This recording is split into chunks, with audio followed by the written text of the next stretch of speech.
You're about to listen to TADPOG, Tyler and Dave Play Old Games. It's a comedy video game podcast. We would like to stress that the hosts are not experts and are really just very crass commentators. Seriously, this is an explicit podcast that happens to talk about video games sometimes. So please enjoy this pretty okay podcast with Tyler and Dave.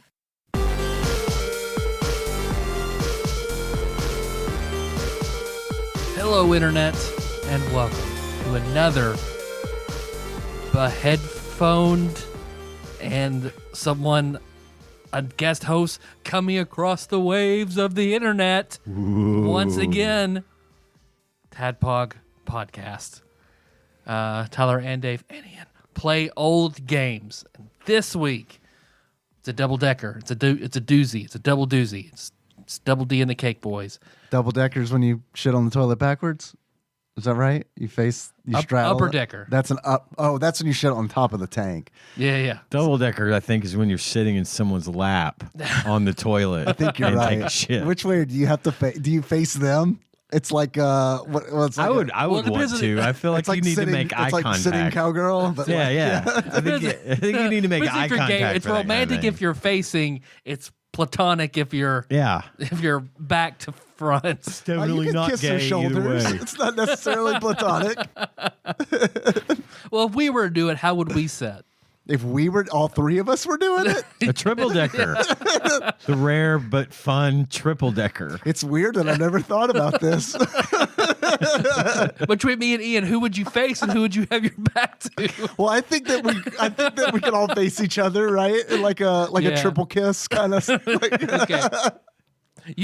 You have chosen wisely. Yeah, we might need a wading pool or something with the hole cut in it, with the funnel going to a toilet. Some scaffolding. So we're going to be talking about please go ahead. See if you can guess who this is. If it's okay if I watch, is it okay if I watch you guys do this? Fuck, you can join. Okay. If you don't want to join, at least hold the camera. Yeah, or the funnel. And those dulcet tones, of course, belong to Pinball Archmage Chris Edler. We're sorry you're on this episode. Y'all blew it. You blew my joke for later. I'm sorry. God damn it. I can't have any fun on this show. Sorry. For the first time since 2017, Sonic Spinball. Damn. Returning champ. Returns. So I'm actually here because I'm with the website christasters.com, and I saw there was a lot of talk last week. So my masters called me and told me to get in touch with you guys. So what is going on? What are I'm going to need you to have a seat right over here. we need your stamp of approval on this. Can you? You can speak on behalf. I'm all for Chris Tasters. Great. Go ahead. Great. All right. You've been elected the leader of Chris's, right? So this is good. Well, let's see. We'll get down to business. What have you guys been up to? Well, we're talking today about Aerobiz. Aerobiz and Aerobiz. Aerobiz. Speaking of business, which we will get to in our second segment. But guys, yes, I got a bunch to talk about this evening. You do? I do. Lots of things on my list. But first and foremost, I'm going to say this. Tyler, I refuse to be silent. Okay. I refuse to be silent. I wouldn't have it any other way. That's why I said, Ian, don't be a monk. And if you are a monk, be the poor kind of monk, not the I can't talk kind of monk. Yeah. And also, Chris and I had about a half-hour discussion last night getting prepped for the show, so the two of us are going to gang up on the two of you. Cool. Okay. Just like at the last prom. Just like our toilet situation. Double-decker gang, in effect. Triple-decker gang. Quad damage. All right, real quick, I caught up on Attack on Titan. I'm current. Got a half season left at the end of the year that's coming. I guess they were going to, I think, release it all at once. And they split it, so now it's going to be later this year, the last half of the last season. So I'm caught up on that. It's really good. High recommend. Secondly, I got caught up on My Hero Academia. I had 3 or 4 episodes of that. Now I'm desperately waiting for season 7 of that to come out. What I'd like to talk to you about in the anime world It's our Lord and Savior, Jesus. Is our Lord and Savior, Jesus Christ. And I think we should call this segment Animay I. Yeah. Well, as far as Attack on Titan and My Hero Academia, you absolutely may. With regards to this other, I've been watching a different show, a new show that a good friend of mine told me about last week called Kill La Kill. Oh, fuck yes. I was that friend. You were that friend. Man, I love that fucking anime. I can't stop watching Kill La Kill. Awesome. I am addicted to Kill La Kill. How far? I'm like on curious how episode far. 14. I'm almost So done. you're with almost it. done. Yeah. Yeah. And I want more. I might watch it again right after this one because I love it. It's one of those anime where it's like, yeah, you got to watch it again. It's 'cause there's beautiful. No more of it. It's beautiful. It's fucking hilarious. Yeah. It's well written. It's fast paced. It's action packed. It's sexy. It's got ticks all the boxes. Studio Trigger, man. Studio I love that Trigger found out that it was Studio Trigger, that they're the ones that did Cyberpunk. Yep. 2077, Yep. which was recently released on Netflix. Another really high recommend. Excellent show. And I've got a buddy or two at work that watch anime that have a whole bunch more that they want me to try that are also from Studio Trigger. So I'm going to be giving those a look. They've got some. Whoa. They have some movie. Did you get an email? Did Tadpog get an email? An email. Let me quit that. Okay. They've got a movie called Promare. The studio was started by I think 2 former employees from Gainax. Okay. And Gainax did a bunch of anime you've probably heard of, like Neon Genesis Evangelion. Oh yeah, sure. And then the one that's most Studio Trigger is Stocking, Panty, and Garter Belt. That was one of the ones that I was recommended to watch. That's a Gainax, but No, Gynax. Womanax. Non-binary Nax. That's as far as I know, that's published by Gainax, but it's the Trigger same people. It's like the last thing that employee worked on or right. directed before leaving. Stalking what? Stocking, Panty, and Garter Belt. It's It sounds right up my alley. you'll know immediately, I think, whether you'll like it or not. Okay. Because the animation style, I mean, Nikki and I, we were watching it, and I had to kind of explain to her, the pitch was it's kind of like early 2000s Adult Swim. It's more that than it is anime, truly. Well, I knew immediately that I loved Kill La Kill. Cool. And I really want to thank you for the recommend. Yeah, dude, I'm glad you liked it. I love that show. I cannot tell you how much I loved it. Love that show. There's another show I'm going to watch. This one's on Apple TV Plus. Frog and Toad? It is not Frog and Toad. It's based on a manga, though. It's called Drops of God. Have you guys heard of this? Haven't heard of that one. Well, apparently it's the story about a woman whose father owns this unbelievably world-class wine collection, and he lives in Japan, and he passes away and leaves her the collection. But apparently his assistant that he's been training in wine tasting and curating and all this kind of stuff his whole life takes issue with the fact that he's leaving it to his daughter, who he assumes isn't able to properly appreciate or take care of the collection, and he'd been training this whole time and he wants it. And so apparently there's this sort of face-off between the two over the course of the season to see who's worthy of inheriting it. So I'm going to check that out and report back soon. How'd you hear about that one? It just actually came up on my Apple TV Plus you just happened to see it. Yeah, it happened to be there. So there's that. I'm about halfway through the current and last season of Picard on Paramount Plus. For all you Next Gen fans out there, if you're listening and you haven't watched it, watch it. It's so good.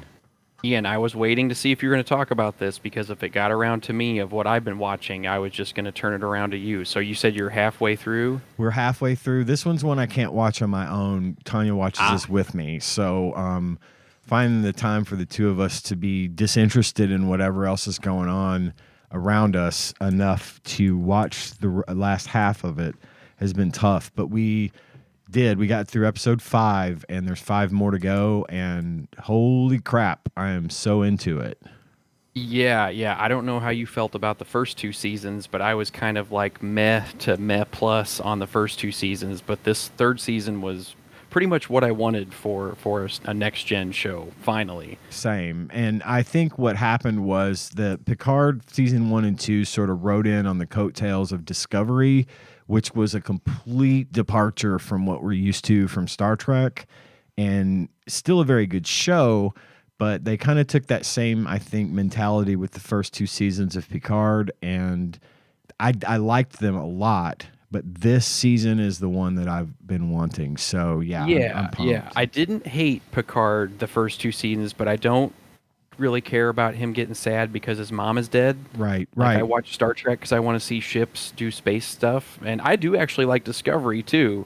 But Picard season 3. I don't care if it's nostalgia or whatever. Like, that's what I want when I'm watching Star Trek Next Gen. Yes, exactly.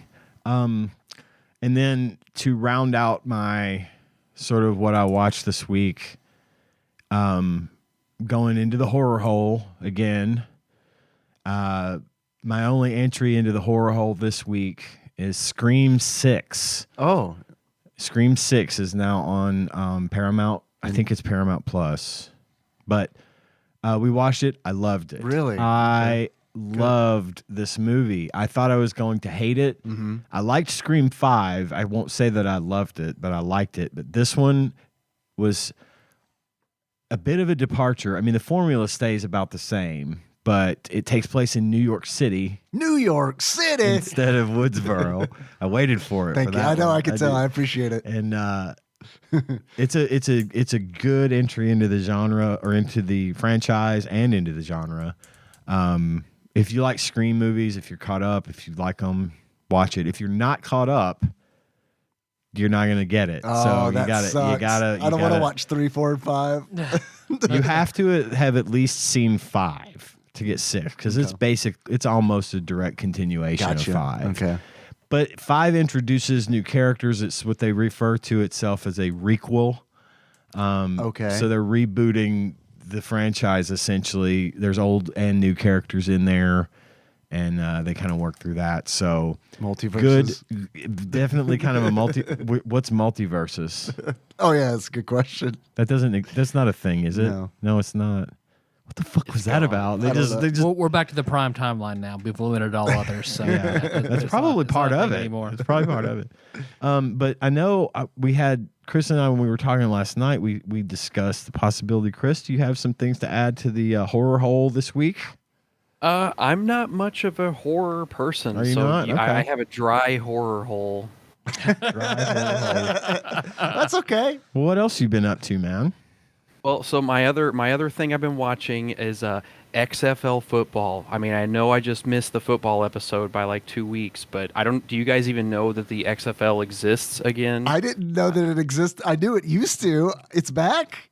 It's back, baby. And form? if you're in St. Louis, you might actually care about it. Oh, really? Yeah. So the XFL did the first time back in 2000. So it came back. Is Vince McMahon still running the show? No, and I am not kidding. It's actually The Rock and another investor. Her name is Danny Garcia. I don't really know her, but it is still like wrestling tangential because it's The Rock owns part of it. Right, okay. So it came back in 2020. St. Louis had a team called the Battlehawks, which is, I mean, if you're going to have a football team, I think that's a pretty cool name. So the city has... So St. Louis, we had our football team taken away. It has moved to Los Angeles. Right. We had a football team in the 80s that also moved away to the Cardinals. Phoenix. Yes. Wow. So Cardinals used have to a be lot. in St. Louis. That's right. I mean, because it's the Cardinals. Because the Cardinals. That makes sense. St. Louis. Yeah, sure. So with that background, St. Louis has a lot of spiteful, like, I got something to show you football fans whenever we get a new team. So we will show up to fill up the stadium just to, give the finger to the people that moved the teams the previous time. So it's pretty it's a pretty good time. So it came around in 2020. Now it's back in 2023. So I went to 2 games this season, and I went to the home opener, and I went to the last game, the last home season, and the Battlehawks wound up being 7-3. They did miss the playoffs by kind of a technicality, but the city has embraced them. Everybody's having a good time. So yeah, I didn't know if there's hardly anyone that would care about this, but and I'll watch football. I'm not a huge football fan, but I'm more of the spite crowd, just showing up to fill up the stadium and scream. I get that. What was the crowd like? I mean, was it packed? I bet the energy at an XFL game is insane. Yeah, it's a lot of fun. It really is. So in St. Louis, our stadium holds 60,000 people. So for XFL, they don't open up the upper deck. So basically, you can have about 35,000 people if you just open up the lower decks. And they didn't totally sell it out, but it was pretty close. It was like 38,000, 35,000. That's a lot. That's a lot of people. Yeah. And other teams were drawing like 18 to 19. So you're not kidding about the spite. Yes, It is real. The spite is real. Yes. Stan Cool. Kroenke is the owner of the St. Louis Rams that moved. So there are people that have like F. Kroenke jerseys. There are fuck Kroenke chants that wind up happening. And it's just a general energy of like, God damn it, I'll show you that's happening the whole time. Nice. So yeah, so those are the 2 things I've been watching is XFL and Picard. And I think the XFL championship, it may be, it's in 2 weeks from today. So I guess it'd be a week from when the episode airs. And it's most likely going to be the Washington, D.C. team versus, it's either going to be Houston or Dallas. They have teams. They have to fight it out. But I'm pretty sure Washington, D.C. is going to take it. Now, can this be viewed on television right now? Is that on one of the networks? So sometimes ABC has it. Other times ESPN has it. But if you have ESPN Plus, a lot of the games stream on ESPN Plus. I do have ESPN Plus as part of my Disney Plus package. There you go. All So right. maybe next year I can send you some texts when the Battlehawks games Do it. are on. Do it. Yeah. So, or if you're in St. Louis, the tickets are cheap. It's like $50-$60 for pretty good seats. Where a That's regular cheap. NFL game Yeah. is in the hundreds. Yeah. Okay. Yeah, So, I'll yeah, come up. We should go to the XFL chat XFL game has together. concluded.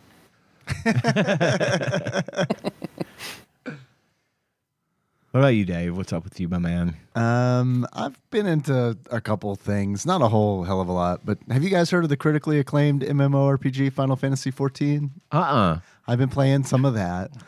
Free Wait, trial what year is available it? up to level 60. What year is it? Yeah, what year is it? That's a good question. Is this Jumanji trivia now? What year is it? I'm working through the second expansion post-patch content. So to answer your question, I'm a little behind. So it might as well be like 2019, I think, for me. Because I haven't even started on like You the like that Stormblood pre-COVID stuff. Final Fantasy 14? Not really. I think I'll prefer the post-COVID Final Fantasy 14. Because like I feel like the first the base stuff from A Realm Reborn was like the story is not so great, and then it just kind of gets better and better as it goes. So I mean, I'm enjoying this post-patch stuff. I'm playing as a black mage, trying to do something new. That's been fun. Something that's not been fun has been I got a temporary crown on Monday Oh. put on, and I have to live with it until 4 Mondays from then. So 3 Mondays. I got 3 Mondays to go. And then I can once again eat hard and crunchy and chewy stuff. But for right now, I can't do that. Damn. So you're limited to pastes?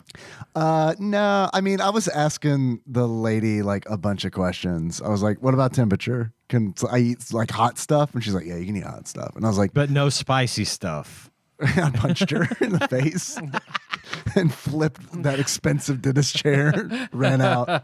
Those are heavy. You were mad. I was really mad. Damn. Yeah. I don't know if you remember, Dave has one level barbarian. I ripped the One. crown out of my mouth, threw it in the dentist's face. Stuck right to his cheek and then just kind of ran down slowly with his tears. Like Yeah. he's seeing his hard work getting ripped out of your mouth. Yeah, he'd probably be a little sad because I did break the first one immediately. When she was like putting it on, she's like, "Okay, bite down gently." I mean, it was like, and she was like, "I think that broke," and I was like, "Yeah, it for sure broke." Either that, or I've got in my mouth. either that, or I've got another bad tooth that you're going to need to look at. Yeah, really. Nah, that's The one just above it. Yeah. It's the one above it. It just sounds shattered. like that. Yeah. The crown is like that not titanium. how my mouth should sound? So then she made like a whole new one, and then she was like, she got done making it, and she was like, "Yeah, this one's probably gonna break." It's like, Okay. Cool, that's what we want to hear. Good to know. She's like, "Yeah, I had to make it real thin, so just like go gentle on it."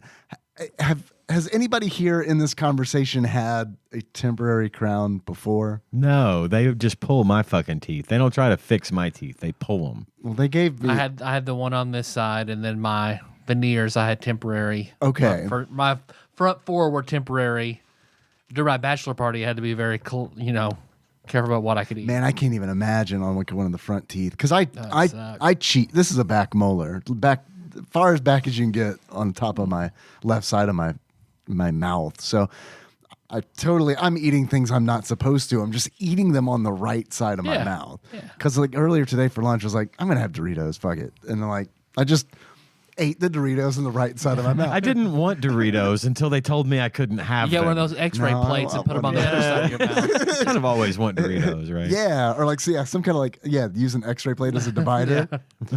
But the reason I ask is because I've got this like, it feels like the cement that they used. Like I can feel it. It feels like when I run my tongue over it, it feels like I've got like this constant peanut butter kind of like texture Oh, back there.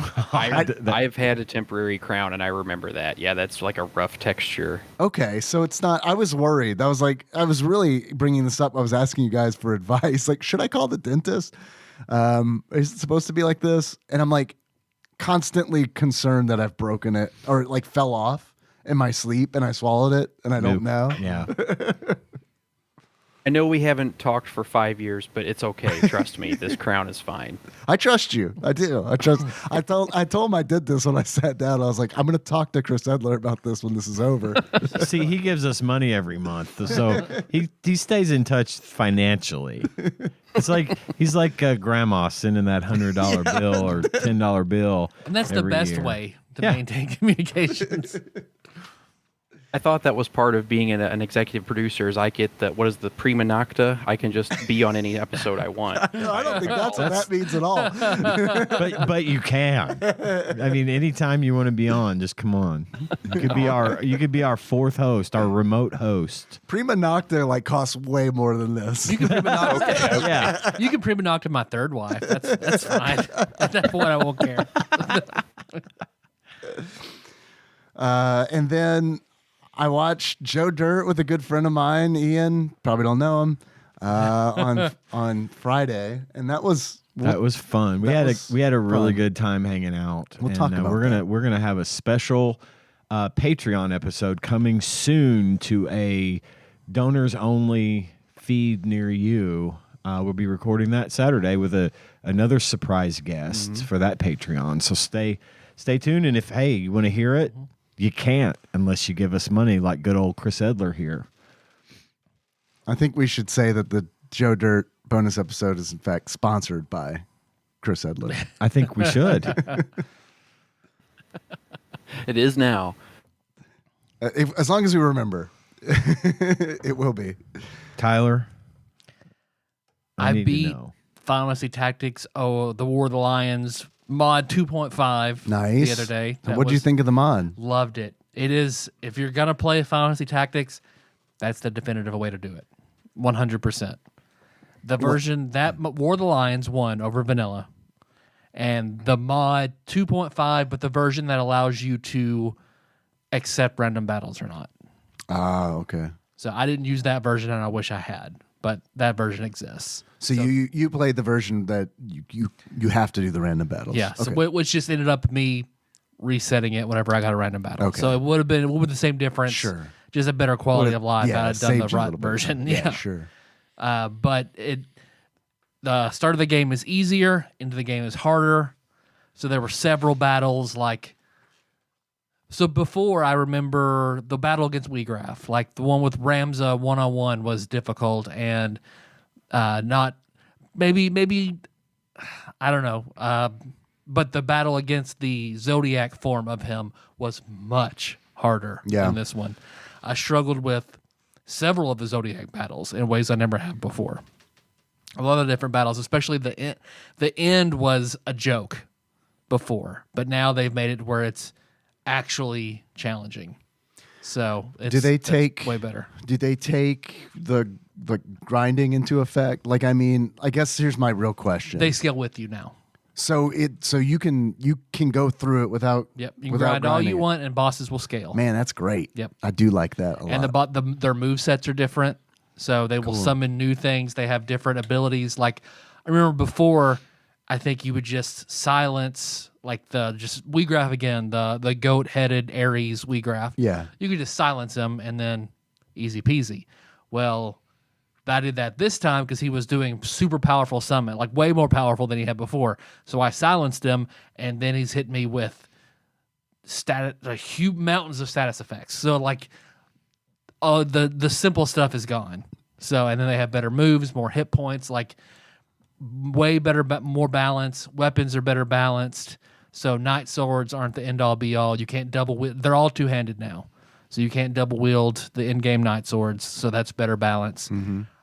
Axes, everything is better balanced. In the deep dungeon, you always have move find item on, so you don't have to waste a spot with it. You always have increased JP, so you don't have to waste a spot on that because those you feel like you have to have those. Right. So and you always get the rare version of whatever item you walk on. So then they've added all the bonus from all the extra content you would play on the PSP version is now in the regular game. Controllable guest characters. I mean, it's just it's cool. It's amazing. It sounds great. Oh yeah, it's absolutely the best one. And I know earlier I was like, "Oh, good, you don't have to grind." But I immediately after saying that, I didn't want to interrupt you, but I was thinking that's a game I actually really like to grind in. Yeah, it's fun to grind in that game because you have so many characters that are leveling different skills at different paces. Yep. So it feels like every battle you're gaining something from it. You're getting a skill increase somewhere, and I like that versus, you've got a party of 4 that, aren't going to gain a level. They're not going to gain something from every battle. And that's kind of what's nice. And then other classes are way harder to level up than others. And in this one, Ultima and Zodiac aren't missable like they are in the other version, which is very nice. Yeah, yeah. Oh, what else? I mean, there were so many huge quality of life things. I had another point I was going to bring up about it, but no, I can't endorse it enough. My challenge on this run was not to grind and not use any items. None? And none. Ooh, Anytime I've always relied on auto potion. I didn't want to play I was about to say, so you got I can't remember. They're chemists, right? Yep. So chemist was like a job you didn't even touch then. I put just enough levels to unlock other jobs. And gotcha. even when I had them, that's where I did the errand job so you could get JP. Right. So I didn't actually have to use them. Or if I used them, I didn't teach them any skills. I used 0 items in this run. And not using auto potion. I mean, change the game. I think it's a way better game if you don't use the crutch that is auto potion. See, I think it's funny because... Or it's not funny. It's interesting because I'm learning that we play Final Fantasy Tactics way different. Because I never chemist was a job where it was always like, nah, I don't think so. And it's not because I didn't think it was mechanically a sound class, but it's like I want magic. Yep. It was very much a flavor thing. It was like, I want mages and stuff. I don't want potions and stuff. Yeah. So it's interesting. Everybody had item as their secondary skill and auto potion. Wow. Every time I've ever played that game. Wow, that's wild, man. And items are broken. Items are too powerful. I 100% believe that now. I had no idea because that's just that everybody can do it. It's always a big heal, no matter what your faith is. It's always a guaranteed success. Yeah, that does make sense. Yeah. And then auto potion is just, there are so many cool skills and combinations of skills that I never got to experience until I played it this way. Do you think that we're getting in the weeds here? Sorry, but do you think that the range limitation from Chemist like balances at all? Because I mean, that was it does unless you are actually a chemist, right? Then you know, expand. Then it's huge. But how far does it go? It's like 3 squares out. Okay, you can get throw items, so a character could have that, but then you're using 2 skills, right? So that balances out. Yeah, but I still think it's and then elixirs. You know, they're way too powerful. Sure. So I thoroughly enjoyed. All of my melee characters had the Sheer Hidori skill, which in the vanilla game was Blade Grasp. Oh, I don't refresh me on that skill. It's like 10 plus. No, I think it's just whatever your brave is. You have that percentage chance of blocking any weapon attack, be it an arrow, be it a sword, any melee or any ranged attack that's not magical or thrown. It's been a minute since I played it. Yeah. So that was it was amazing to play through because knights, I was just like immune to knights. I was just immune to archers. Like it was way more fun than auto potion on everybody. Yeah. And then my mages had like other fun skill. Like since I wasn't using items, they had the reaction ability absorb MP. Mm-hmm. So anytime they got hit with a spell, they would gain the MP that spell cost. Since I didn't have ethers and stuff to use. Right. So then I made good use of the monk chakra skill that healed and gave MP. Man, I love so it was monks trying in to that be game. creative. Yeah. Yeah, dude. I had Zeus since I named all my characters after the people, and I didn't use the unique characters. They were all the regular. I stopped playing that way a long time ago. Yeah, sure. Using Orlando, Agrius, all that. No, fuck that. That's too easy. Using your generic characters is way more fun. That's a lot more fun. Yeah, I agree with you on that. So Zeus came in, and Zeus was my monk into a samurai into a fell knight, which is dark knight, with monk secondary skills like the whole way through the game. And dark knight is a fucking blast. That's War of the Lions introduction. So, and then of course I like Onion Knight, which I don't really.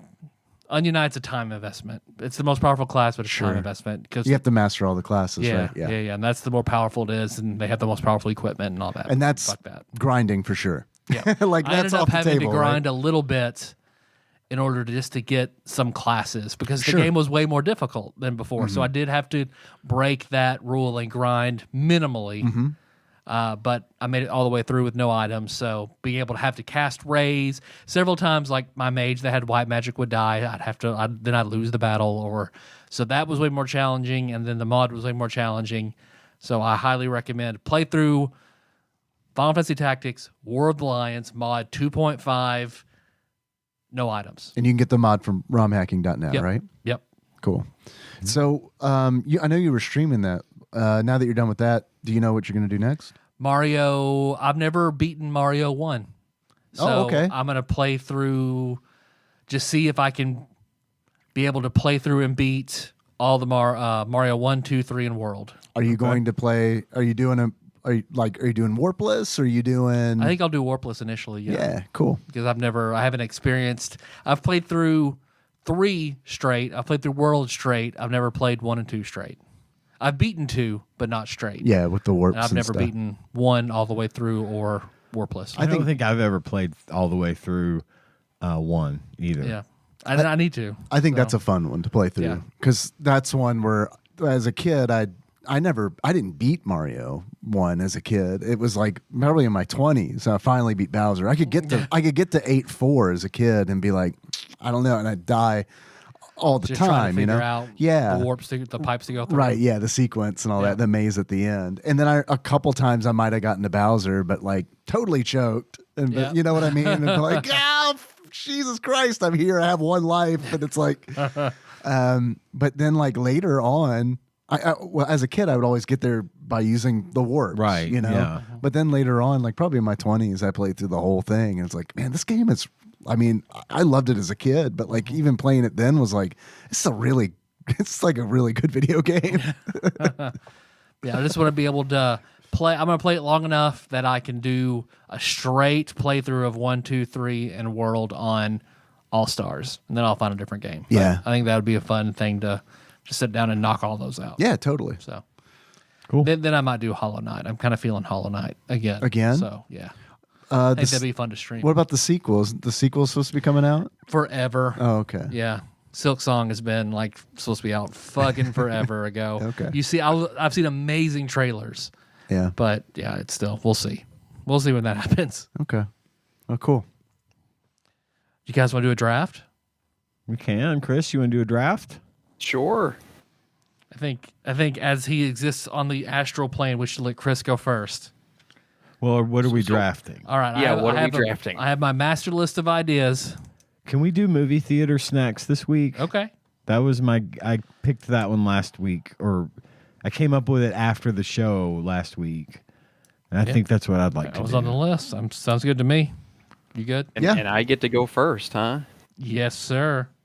Okay, so I worked at a movie theater for like 4 Fuck! years. You brought So- your ringer, He's a Ian. ringer. You got the inside track, man. Yep. I did not know.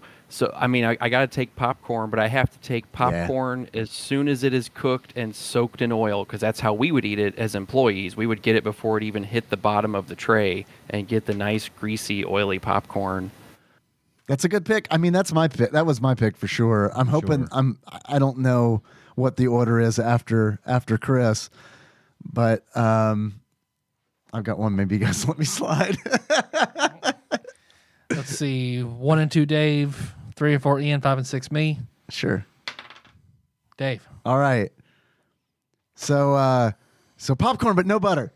I was gonna specify because Melissa loves butter. It's I do different. not. It's a different snack. I can't eat it anyway. Yeah. But popcorn, I got to go no butter as well. Dude. I like the salt. Yeah, I love the Yeah, salt. I do not care. Melissa always wants it in butter. I do not. Man. So you're right. Two different I things. used to love that. I used to love that butter, like as a kid, and then I guess like in my early 30s, maybe was when it started. I started like coming home from the theaters and being like, "Oh my god, I have to like shit really bad," and for like, that Olestra ran wide through me. yeah, yeah, and then everything's all like, it's all like. It's like a fucking lubed up shoot for the rest of the day. It's like I gotta like plan my diet around the buttered popcorn. So yeah, it's non-butter for me. And then when I switched, I was like, oh, I actually like this a lot better. Ian. So the stuff I'm going to pick today is actually stuff that I generally will not eat unless I'm at the movie theater, with the exception of a couple. Bananas, onions. I do like a nice fish sandwich.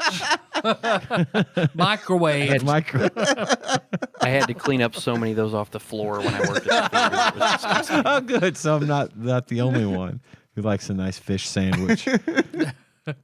I have mine finished usually though before the fucking movie starts. So that's when I start eating the onions. Then I just peel them Like off. apples. Yeah, peel off layers, just chomp. By the time I'm done, I got the whole theater to myself. My first pick is Raisinets. Damn. Raisinets. Oh, Damn, wow. damn. I don't always eat the Raisinets, but when I do, it's at the movies. Fucking love Raisinets, man. Yeah, they're so fucking good. good, but I could They're eat myself so sick good. on them. Hell yeah. And so hell yeah. Hell yeah. So yeah. there it goes. You feel good about that? That's the first time you got to say that on there.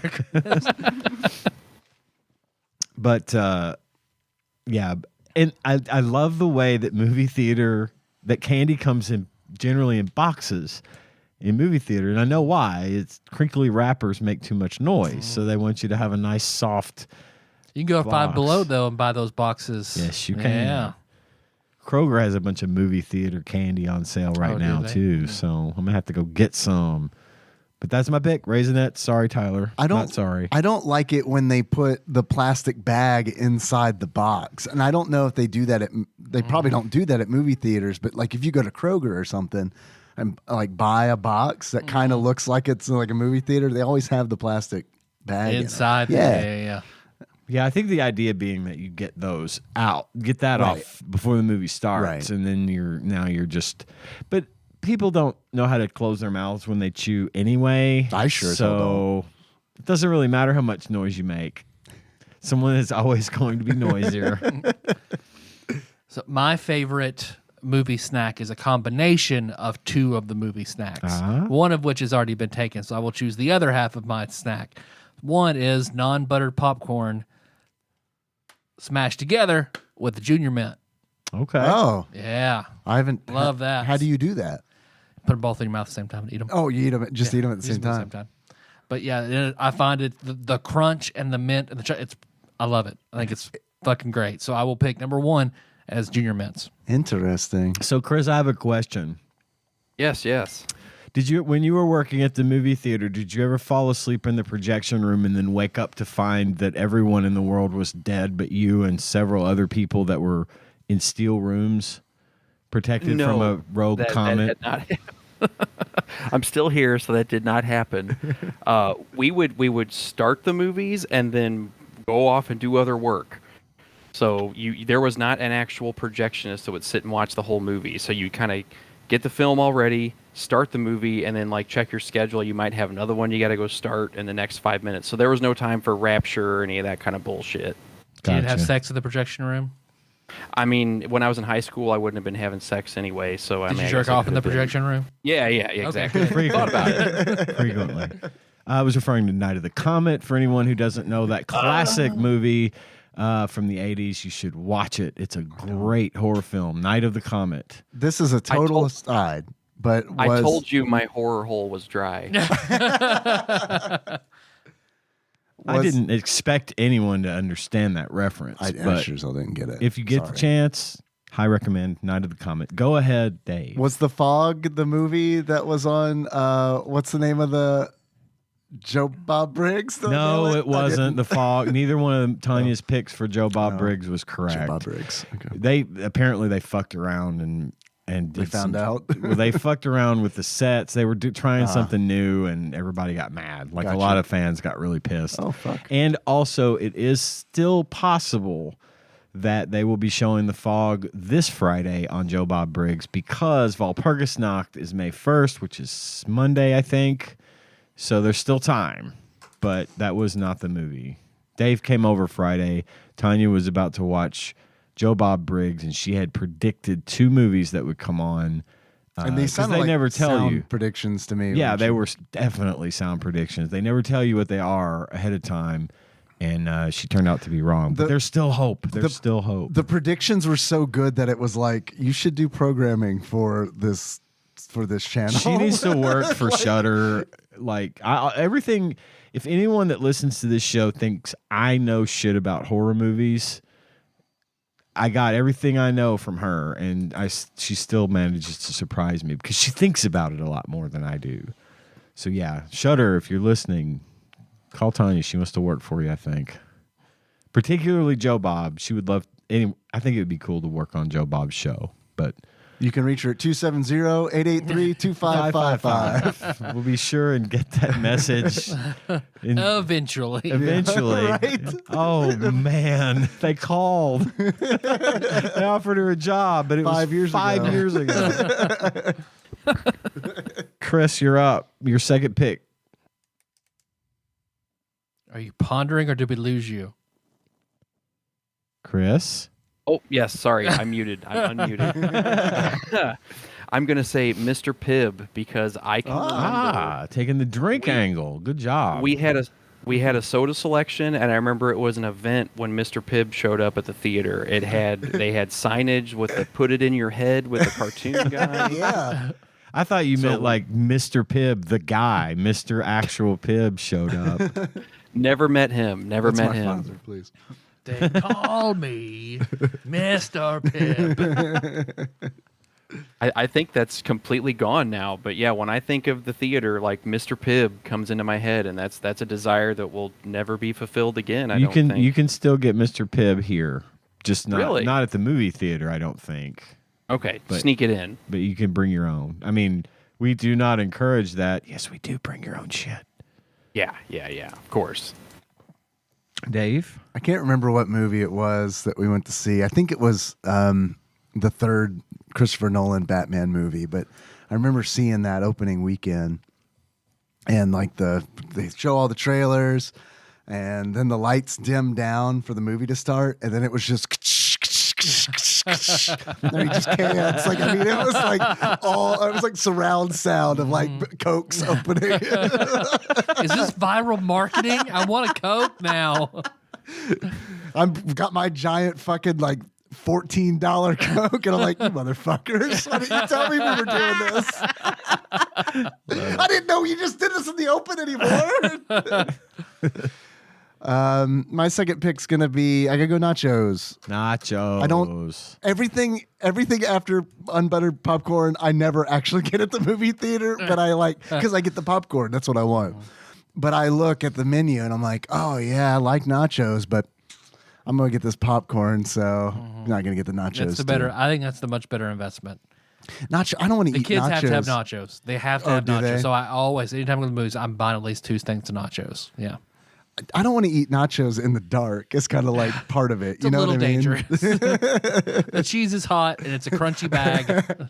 I will and do eat nachos in bed, but I won't. But not in the dark. Bring a bib. Yeah, Bring a sheet to put over you. or like one of those like a poncho. Yeah, The Gallagher poncho. Yeah. Ian. Well, this one is featured in a previous list of mine, but it is one of my all-time favorite movie treats. Sour Patch Kids. Sour Patch Good. Kids. You didn't take my second one. Big question. When you're done with the kids, do you then eat the sour sugar? Of course I do. Okay. I'm not an animal. Okay. Yes, I I love would be that shit. It's immediately deadly. It's so bad, like it's good. And then you lick a battery. They come down. Yeah. That's your Narcan. Number 2, because I would have had Raisinets at number 2. So in place of that is its cousin, the Goober. Goober. Yeah. The goober. Oh man, Goobers are good. Well, that made me think of another good one. chocolate covered peanuts. For those of you that aren't familiar with a Goober. Okay. Yeah, I don't know that I've ever had a goober, Oh man. but I'm gonna try that Junior Mint popcorn. Next I time I love go, I'm getting a box of Junior Mints. I'm gonna try that. And the best Junior Mint is the one that warms up in your hand and sticks to the corner of the box. So you got to rip the box open and dig that Junior Mint out. Yeah. Yeah. Okay. Junior All right. Mints are fucking good. I gotta wait for Love this it. permanent crown before I can do it. Man, I've been craving popcorn fucking crazy, and that is one where it's like I can't just eat that on the right side of my mouth. Like we were watching a movie the other night, and it's like, fuck, god damn it! And then someone at work did some popcorn in the microwave, and it was like, man, it smells so good, but I know it's gonna pull this motherfucker right out. So you got to put this fish sandwich in there as revenge. Just yeah, right. 10 minutes. Chris, you're up. What's your third pick? Okay, I'm gonna go for Milk Duds. Damn you! He took one of mine.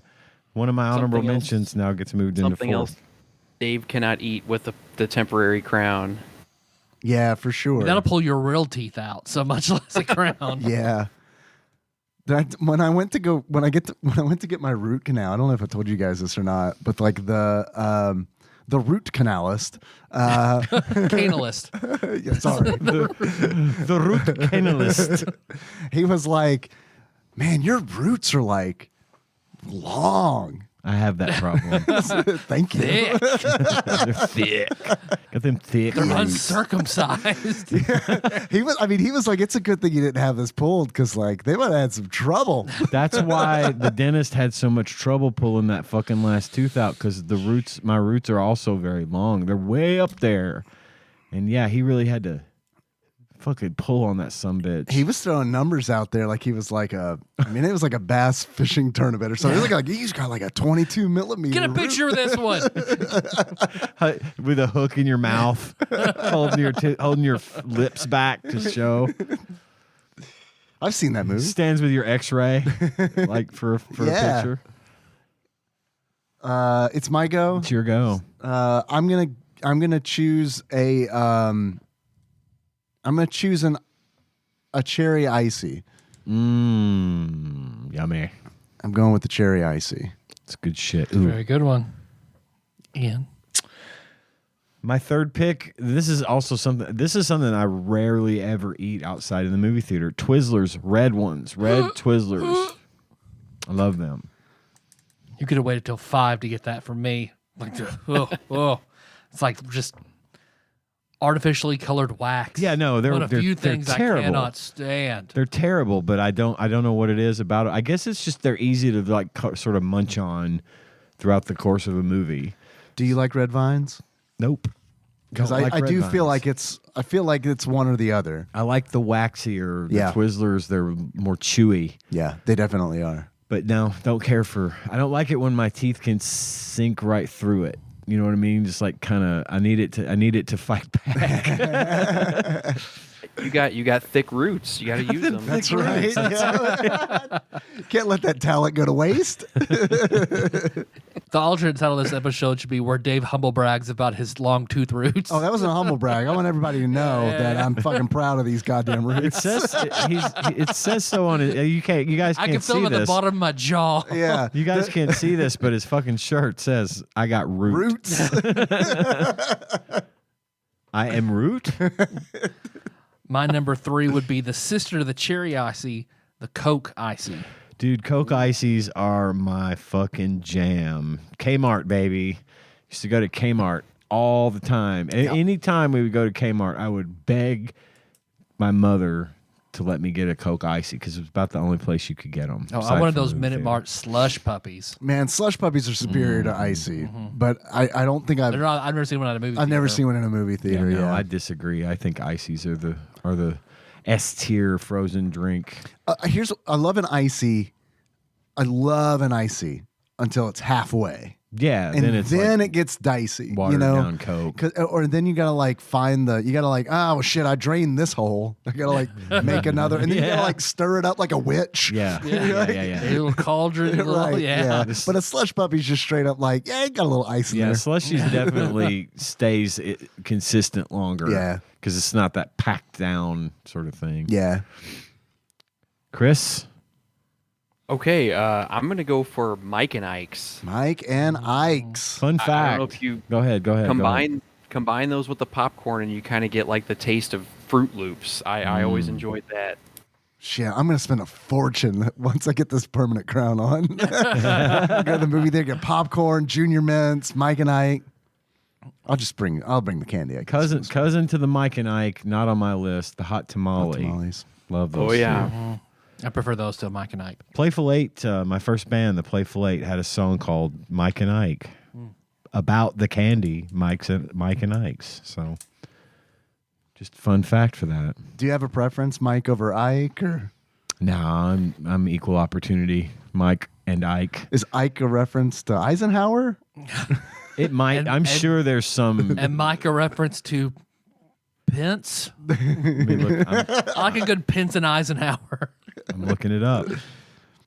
Dave, number I think- 4. It's me. Did Mike and Ike get divorced at some point as like a publicity stunt? I now pronounce you Mike and Ike. I'll go with. I hope these are in a movie theater. I'll go with Whoppers. Yep. Yeah, that counts. Oh, yeah. That definitely. I do. I are. love a good Whopper. Great. Yeah, I love them too. I've just never had one in a movie theater. I remember seeing them. It's fair. Ian, number 4. My number 4 is snow caps. Snow caps. Do we know what snow caps are? Yeah. Okay. Yeah. I haven't thought about those in a minute. They're similar to Junior Mints, aren't they? They are. There's But just, they've got, like, the essentially little they're just beads like on the top, chocolate right? drops with sprinkles. Yeah. There's no mint. Oh, okay. It's just chocolate drops. Are the with sprinkles on are the the outside? Okay. This right. Snow Are the cap, yeah. are the They're like white, right? Yeah. Do those have a flavor, or are they just? I think they're just like sugar. Just sugar, Just okay. like candy. See, the best Junior Mint is one that's been released recently where they're covered with little bits of peppermint. So they look like the Spinies from Mario Bros. Only, so they're a little more crunchier from the little shards of peppermint. like in them. on peppermint bark. Yep. Kinda, oh man, they're fucking God, I great. love peppermint bark. Okay. Real quick interjection here. Mike and Ike. People have claimed that the name may have come from the comic strip Mike and Ike. They look alike. which had ended by the 1940s, or the name may have referred to the Matina brothers, two of whom, nicknamed Mike and Ike, were billed as circus dwarves and had roles as munchkins in the 1939 film The Wizard of Oz. Oh, sorry about your asbestos. Sorry about your whole recording. Yeah, sorry about your entire process Right, there. yeah. Sorry to hear that Toto was paid more than you. Other proposals include a company-wide contest, the creators' names being Mike and Ike, a vaudeville song titled Mike and Ike, and Dwight D. Eisenhower, whose nickname was Ike. Just Born acquired the Rada Candy Company in 1953 and produced new flavors of the candy, such as cotton candy. That sounds delicious. Additional flavors, such as root beer, also sounds delicious, came in the 1960s, and others have been introduced off and on since. So there's really no clarification as to the origin of the name. It's a mystery. Some things are better left unsolved, maybe. I don't know. I believe it's... My number 4. Yeah. My number 4 is something I loved as a kid. I do not like them now. I think they're gross now. I know a lot of people love them. Primarily, my kids fucking love them. And the first time I ever saw them was at the movie theater, and then the next time I saw them, they were at Hollywood Video. That is cookie dough bites. Cookie dough bite. Cookie dough bites.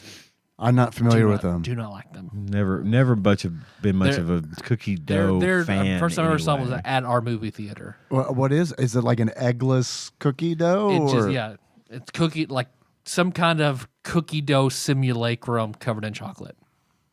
Covered in Tyler, chocolate. I can remember those coming out at our movie theater, and that was the first time I'd ever seen them too. Yep. So I was shocked when I saw them in Hollywood Video. Then my parents would buy them for me. They would not, when they didn't buy anything when we go see a movie. The 3 times we ever did, no snacks, no drinks, nothing whatsoever. I wanted them so badly, and I knew they're never gonna buy me anything. I'm never gonna have these. And then when I saw them in Hollywood Video, they bought me a box, and I loved them then. I think they taste fucking gross as hell now. But some people probably like them. So number 4. Are they from because there are other candy that have bites. Like, doesn't like Butterfinger have like Yeah. bites? BBs. Is it like that, but cookie dough? Yeah. Okay. Yeah. Okay, cool. Yeah, You've probably seen the box. It looks like Maybe. yellow background with curtains on the side. yeah, I'm going to look it up. Yeah. But Chris, your last one. Okay, I'm gonna go a little out of left field here and go with Boston baked beans. Those are so good. They are from the Ferrara Pan Company, creators of Lemonheads and Cherry Clan, as I've mentioned before. The old Tadpog staple, Cherry Clan. Boston baked beans. So good, so good. They're like sugar babies. Yeah, kinda. I've seen the box before. I remember seeing the box as a kid and like seeing that it said beans on there. Be like, and it was no, like, never. no. Never. Baked Never. beans? I don't want that as They a eat those candy. on toast in England. That carried over into like adulthood. I'm still like, nope. Nope. Didn't trust him as a kid. Don't trust him now. Yeah, they taste like sugar babies. They're the same kind of candy. It's caramelized sugar, basically. I'm looking at my list here, and I'm surprised I have any teeth left. No shit, man. I get it. We to me. Yep. I'm pretty sure I've seen Airheads at movie theaters before. So Airheads. Okay. Yep. I think Airheads. I like Airheads. They're like a go-to gas station candy for me. I love this draft very much, but if it could be like top 5 rappers of all time, Dylon. I mean, it would be popcorn for me the whole way down the list. Yeah. Okay. My turn. Yes, sir. Yes. Hot dogs. I don't eat many hot dogs, but a movie theater hot dog, I love having a hot dog in a movie. I think it's good. I rarely buy food items, like, it's mostly candy for me. But if I'm hungry enough, if I miss lunch, I will buy a hot dog, and I love them. It's like a good hot dog. Especially if they've been rolling around on that skewer for about 48 hours. I like the hot dog rotator belt. I like all that stuff at a gas station. Melissa thinks I'm disgusting when I go in and I'm perusing all the flavors on the rollers. So my number 5 is something I never had until Jacob and I went to see, I think it was Gangs of New York in Murray. That's a thick boy to go see in the theater. Yeah. That movie's long. He bought these in the theater, gave my me roots. one because they are expensive as hell, but they're so good, and that would be Dibs. Dibs. I remember Dibs. Oh. Dibs. So they had the little freezer, and it was like $6 even in Yes. 2002. So that's what I was thinking of when you said the cookie dough bites. Oh, okay. I couldn't remember the name of Dibs because that's just straight up. That's like bonbons, right? Yeah. That's Yeah. ice cream Ice covered cream in covered chocolate. in chocolate Yeah. and Nestle Ice cream covered in pieces. crunch. Yeah. Yeah, and chocolate. Yeah. That's like yeah. Those are great. I love those. Dibs Do they are great. exist still? I don't know. It's a good question. Chris, any honorable mentions? Oh, just like free soda and free popcorn, because that's all we would do. Take the free soda and free popcorn. I'll say M&Ms. How about M&Ms? That's a good I can't believe no honorable one picked mention. that. Yeah, yeah. I love M&Ms, I guess, but I think I love them because I'm supposed to. But I'd stray from that because I feel like I don't get any of these other treats unless I'm at the movie theater. Yeah, M&Ms are common. Yeah. I like dots. Dots I are think fucking dots are good like- as Jack hell. loves dots. Yeah? One of the few things he will just like yeah, and eat is dots. The most fun part of dots is honestly for me is picking them out of my teeth after I eat Yeah. them. I mean that It sounds is. No, but I it's get that. satisfying. That's It why. is. That's why I like Swedish fish in the movie theater. That's my honorable mention. Will be Swedish fish. Yeah, Don't care for Swedish fish. I love Swedish fish. There's a Swedish fish energy drink that I really like. Bottle caps. Bottle caps. I like bottle caps. A lot of people don't. I feel like that's I a do too. controversial one. Very But good one. And sweet tarts. I put as Yeah, a movie theater Sweet Tarts. treat because, again, it's one of those things I rarely even think to eat unless I'm at the movie that's a theater. gas station one for me too. Yeah. I eat more candy at the gas station than I do at the movie theater. Yeah, oh yeah, for sure. Yeah. And You buy the candy at the gas station and take it to the movie theater. right. That's totally what I need to start doing. Other than then, I probably actually eat it because whenever I'm just watching something, I'll pretty much eat. I won't think about it. I'll just be like, yeah, it's a treat. Yeah. I can eat whatever I want in this dark room for 2 hours. And it doesn't count. Doesn't count. Right? It's in the dark. It's like vacation. Time has no meaning. Calories have no meaning here. Yes. It's like during road trips too. It doesn't Right. matter. Oh my God. Yeah. I have to be careful on road trips. That's when I eat all those sweet tarts and airheads and pork rinds. That's a big like gourmet food for me. Combos is a good road food for me. That's Combos. pretty much the only time I eat those. Yeah. Like where can you buy combos? Like not at a gas station. Like can you go into a grocery store and get They're combos? at the dollar store. They have them at Kroger and stuff, but like usually they don't have the neat flavors. It's usually it's like just nacho pizza cheese or and nacho something else. cheese. Yeah, that's true. And then, but at the convenience store, there's the buffalo type. Yeah, the combos folks know Oh, like man. where shit Honey sells. sriracha combos #1. Fuck. Buffalo Damn. blue cheese #2. Buffalo blue cheese are fucking delicious. Honey sriracha. Honey sriracha. Wow. Fucking phenomenal. I bet. Yep. Let's do a combos draft next week. I couldn't. I mean, sure. I need to do some We have to research. Google combos and just pick them out. What sounds good? Right now, I'd be like, pizza. I need to go to the gas station for some things that I needed for the show. I'll be right back. It's been a long time since I had combos, but yeah, that's a good road trip food. You guys want to take a break and then get into Aerobiz and Aerobiz Supersonic? Yes. Let's get down to Aerobizness. Yes. Yeah. Yeah, you're welcome. And we are out. Ipana presents Bucky Beaver's Space Guard. Brusha, brusha, brusha, here's the new Ipana with a brand new flavor. It's dandy for your teeth. It's the K-germ, and he's headed this way. I'm gonna make cavities in everybody's teeth.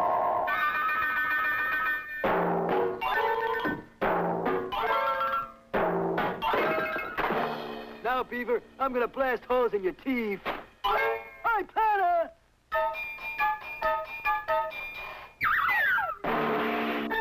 New Ipana knocks out the K-germ's best of all eating brands, including fluoride toothpastes. Brusha, brusha, brusha, here's the new Ipana with a brand new flavor. Knocks out the K-germ's best. Fresh, clean, and minty, you'll like it. New Ipana toothpaste. All right, we're back. for the game talk. Talk. All right, Aerobiz and Aerobiz Supersonic. Whenever Dave printed the randomizer, and your name was entered beside this, Chris. Yeah, I'm pretty sure I requested this back when I was there for the Sonic Spinball episode. So little peek into Chris history. I'm an aircraft mechanic. Yes. That's what I went to college for.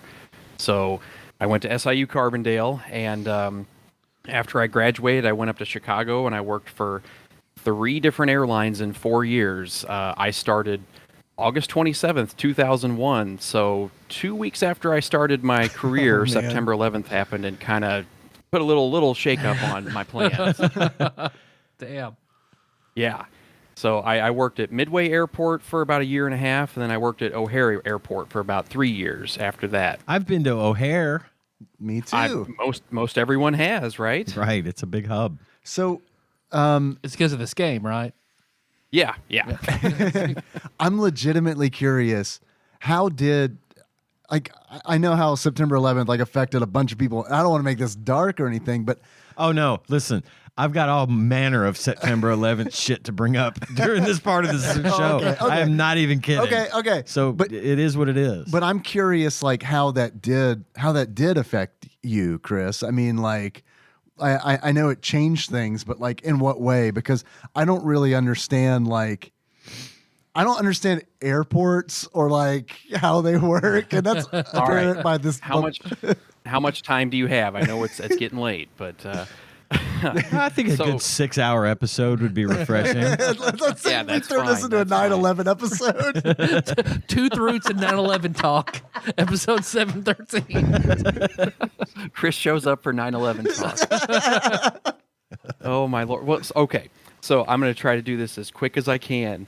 So before 9/11 happened, there was a lot of talk about all these people that got hired during Vietnam era. They're all going to retire, and they're going to need so many airplane mechanics and so many pilots. The airlines are going to be hiring people like crazy. So when you go to college, that's a really good job to go for.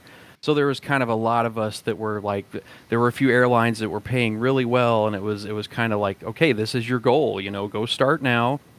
Started a little commuter airline flying to little cities like Springfield, Illinois, or Lexington, Kentucky. I think we flew there, South Bend, Indiana, places like that. So you would start off at a small commuter airline, work for 2 or 3 years, then hopefully make the jump to United Airlines, American Airlines, Southwest, whatever, and then 5 or 6 years later, you're making $30-$40 an hour, and everything's great. But September 11th, it did other things too, but it kind of shook up the whole process of how long it would take you to climb that ladder to get a good job working for the airlines or any aviation job, period.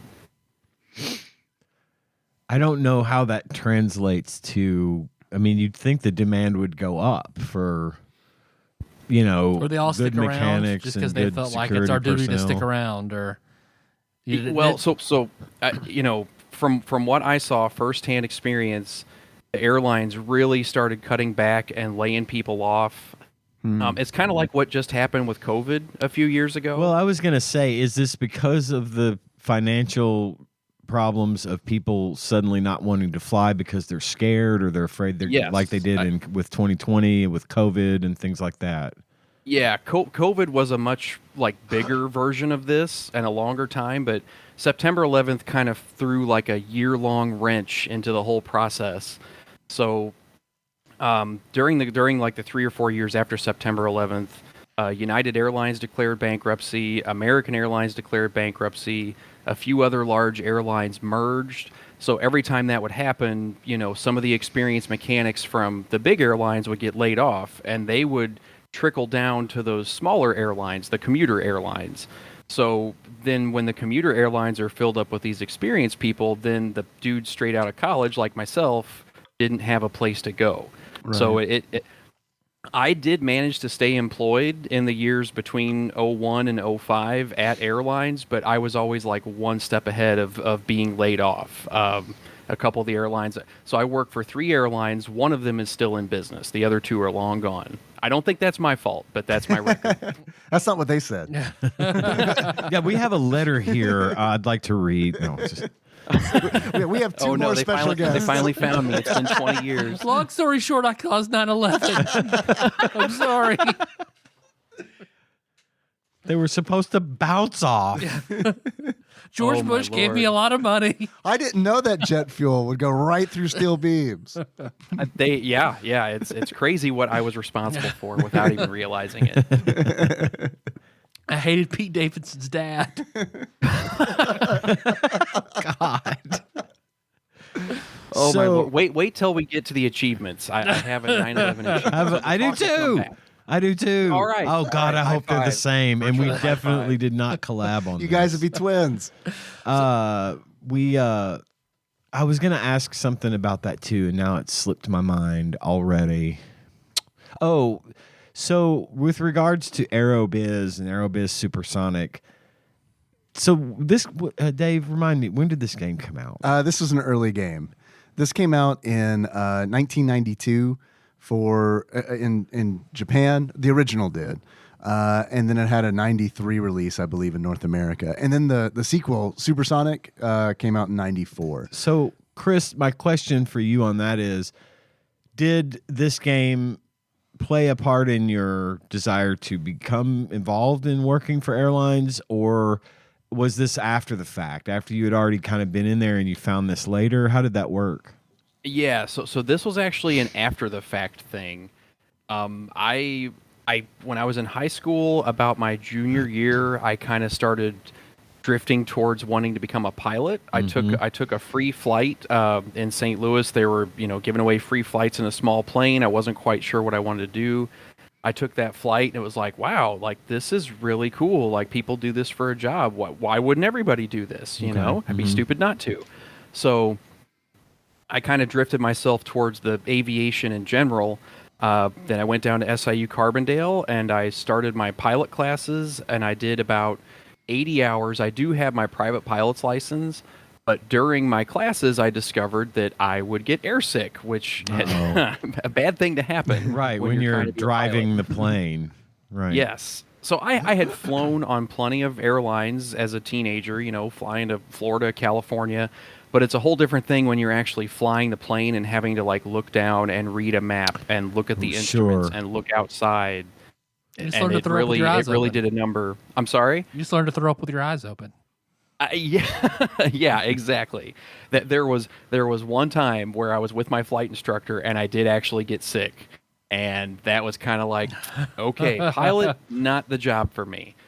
So then I decided, I still wanted to be around aviation. I had kind of gotten the bug. It's just, it's fun to be at the airport, seeing things happen, seeing planes fly. I love it. Yeah, I don't mind it's a hanging out cool at the feeling, airport. right? It is.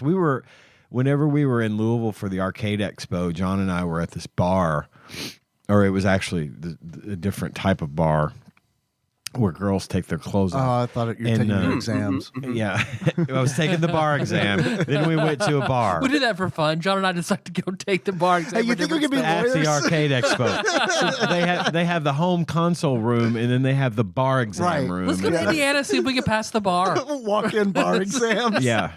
So bar exams served here. So anyway, we were out back having a smoke and looked up, and there was just this giant plane flying right overhead. And I can't, when I'm driving into Nashville or something and I see the planes landing, and I can't take my eyes off of it. So yeah, I get that. I get that pull. I do. I love being at the airport. I think I remember an Onion headline pretty recently where it was a guy sitting by the window seat in an airplane, and it said like, area moron looks out window of airplane like it's 1956. I still, every time I fly, I still want to look down, and I'm like, hey, there's my house. There's the highway. I know what that is. I just, for Same. whatever reason, Yeah. it just got me. And I I just like it. I've flown a lot in my life, and I'm still all about looking out the window. So I get it. And if you were in Louisville and it was late at night when you were passing your bar exam, most likely that would be a UPS Oh, I didn't pass. plane, which is probably why it was big. May have been. Yeah, it was very. It was coming in. Louisville's big. cargo hub. Yeah, it was coming in for a landing. I can't remember what the markings were, but yeah, it was cool. Like just look up and giant plane flying over. Yeah.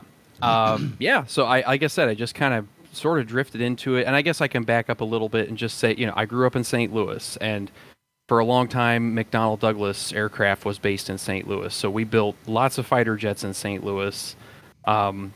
The company McDonnell Douglas also builds commercial airplanes, which are in the game. Hey, I know them. From a movie. From this game. What movie? Oh, yeah. I remember it was a movie with I think Tom Selleck and the guy from Batteries Not Included, the dad. And he had Alzheimer's, and he found a bunch of stock in McDonnell Douglas. And he would always talk about McDonald's. We'll take you to McDonald's, Paul. I know the whole time he wasn't talking about it. He was talking about the stocks that was worth $1 million that he had. I do remember that. I don't remember the movie, but yes, I remember that. Very cool. Okay, yeah, did not know that. Did not know that. Let us know in chat if you know the movie. bit.ly/TADPOG Discord. Yeah, I don't even remember where I was. Oh, just why I got into aviation. So yeah, I had to do something besides pilot, so I kind of slid into the maintenance. And I've always been I've built a lot of models when I was a kid, of planes, cars. I guess I'm good with my hands.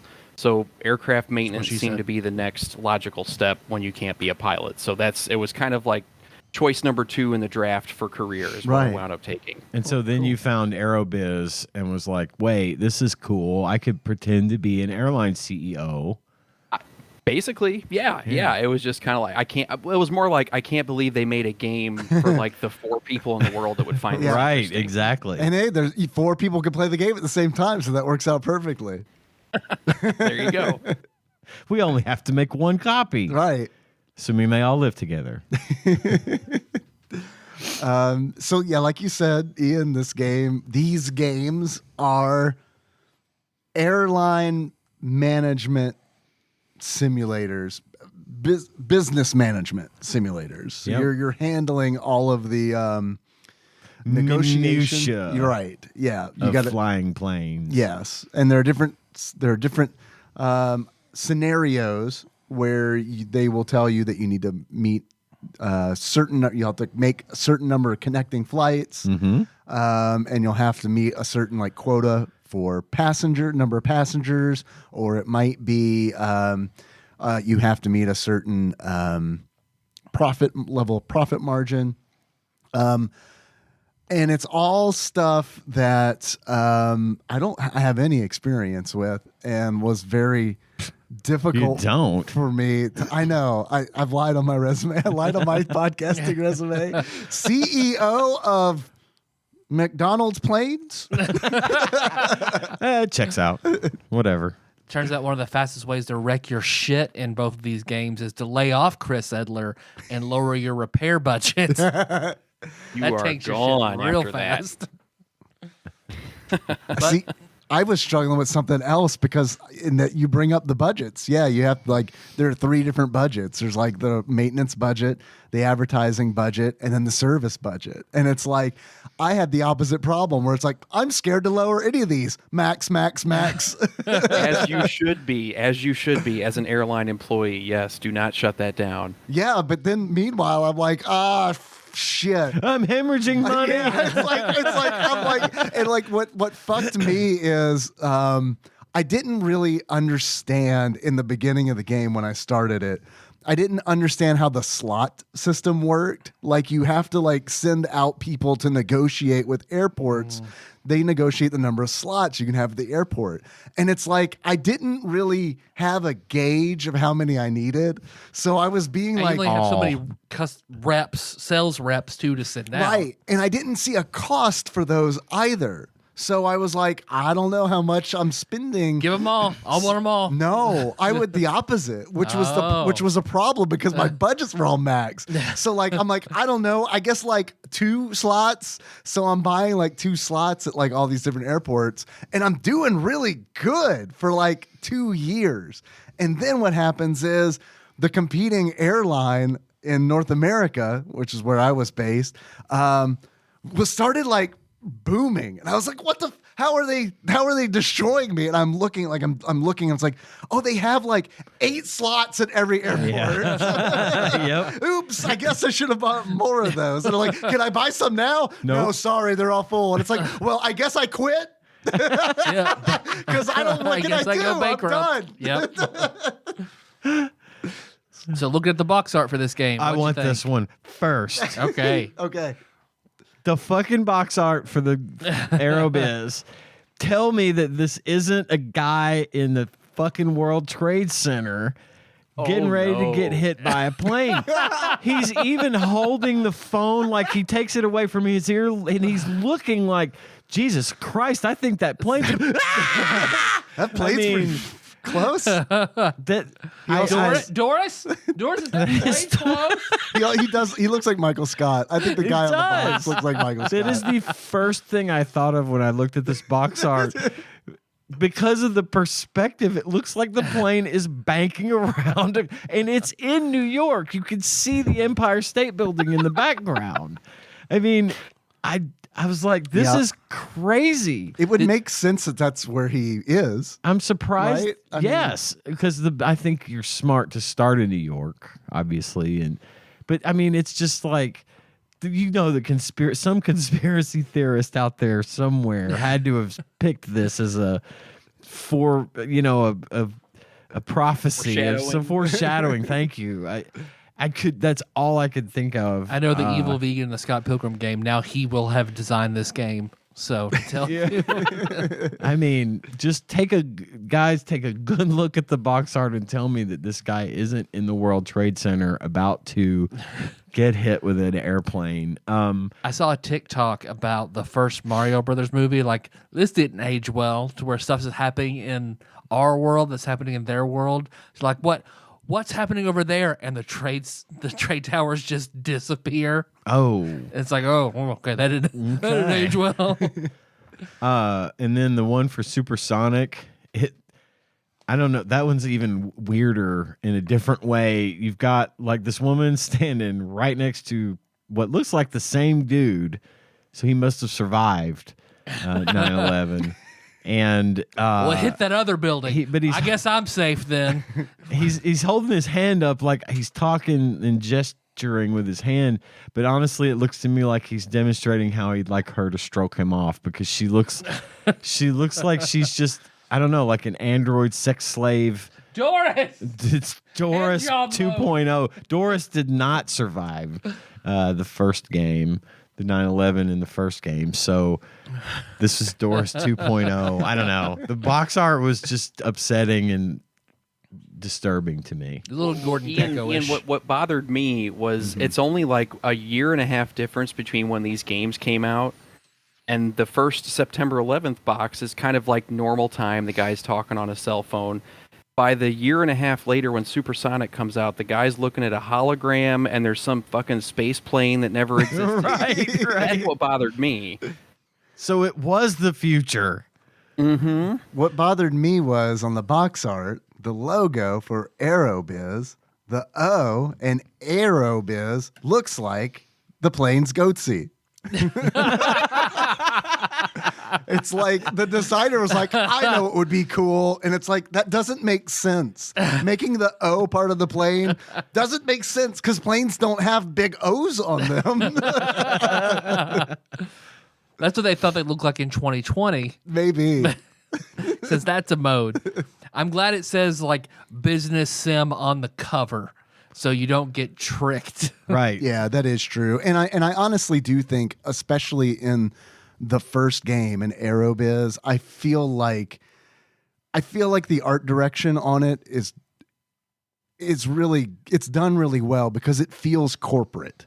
Like this does not look like a child's game. This looks very much like we know the audience. We're gonna target that audience instead of, like you said, Tyler, instead of tricking kids and thinking this your is a uncle flight will have sim this, or and something. you will play it when you're over there, not understand this what's is an happening. uncle game, like 1000%. Yep. Not even a dad game; it's an uncle game. My dad maybe would have played it because he also has that aviation bug, and I could. Here's with my dad, though. I could see him appreciating the business sim, but I think he'd get frustrated with it at a certain point and be like, "This is fake money. Why am I doing this?" You know, Right. like, yeah, we could make real money. Let's Why- let's start our own airline. Right. Yeah. I've got what I need. I've been couple trained. apple I've been crates. trained. Well, after your experience playing this game, if you were to compare it to a movie or celebrity or anything like that, compare your experience, what would it be? Can I please go first? Yes, Because I please. really don't want someone to take this. You're gonna take mine. I don't At know. least one of mine. I don't know. If not both. I'm trying to beat Chris Edler because I feel like he might come in with this angle. Well, you go first then, Dave. I'm going with Eric Clapton. Didn't get. Oh my didn't god! get Oh one. my god! Yeah, go ahead. Go ahead. Chris knows what's up. I'm going with Eric Clapton because I played as an American airline in Aerobiz Supersonic, which I preferred over the original. So I spent most of my time with Supersonic. It's a better game. It's a better game. Everything I didn't play the other one because I heard everybody was like Supersonic's way better. I'm gonna spend my time on this one. Yep. Mm-hmm. The reason I went with Eric Clapton is because I played as a North American airline, and because of that, I spent a lot of time on the North American map. And each map for each continent has a different song. The song on the North American map is Tears from Heaven. Like it is wow. Tears from Heaven. Like if it were on the Weather Channel, like it in the 90s, it is. And it's like, I don't know how they put that in the game because like it's, I mean, I'm assuming the Clapton lawyers never heard it. Well, probably not. Someone probably had it stuck in their head on their way to work, and had to sit down and write the music for Aerobiz Supersonic today, and didn't even realize fuck, it. that's due today? Shit! Dude, this is good, and they're like, "Gosh, this is a great song. Listen, wow. we're definitely Tom using did it." this? Let's Muzak this shit. Chris, Yeah, I'm crossing that off my list because that song is playing in my head. Absolutely. I had to turn the music off because it started to, it loops, you know, and it's like, all it did was make me want to listen to the real song. Yeah.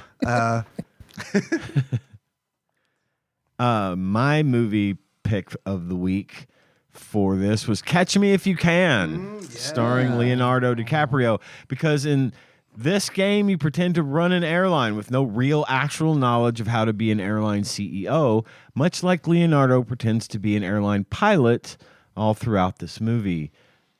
Pretty good movie. It's all bullshit now, we find out later that Which makes sense. it is. The guy, Frank Abagnale, was a con man. It almost makes it better, And honestly. it's just recently been uncovered that everything that took place in that movie, which was heralded as a true story, but it was a true story that was told in the words of a con man, and turns out most of the shit that happened in that movie wasn't true.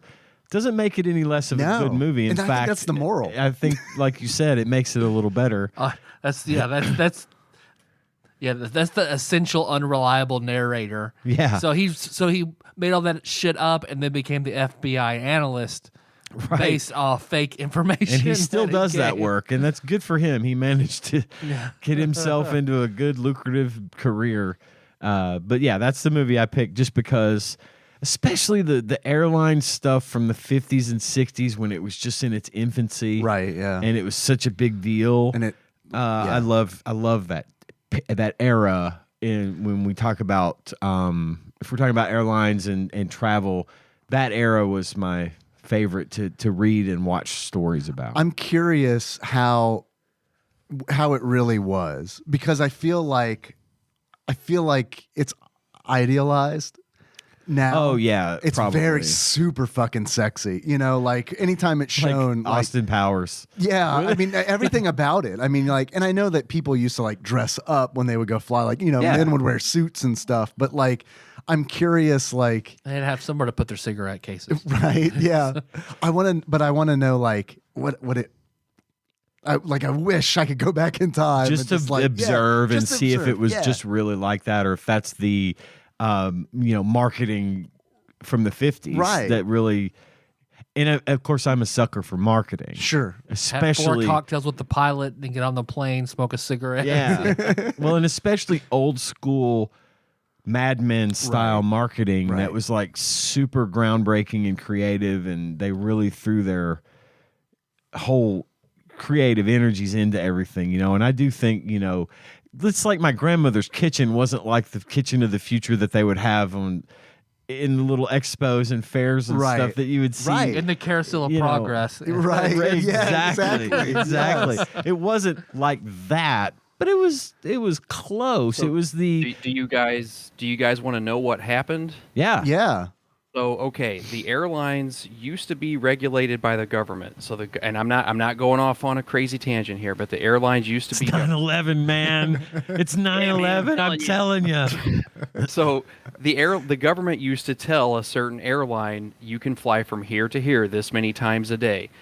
So the airlines up until 1978, the only thing they could compete with was service. So it was like, hey, we're going to give you the cigar bar, or we're going to have the best food or whatever.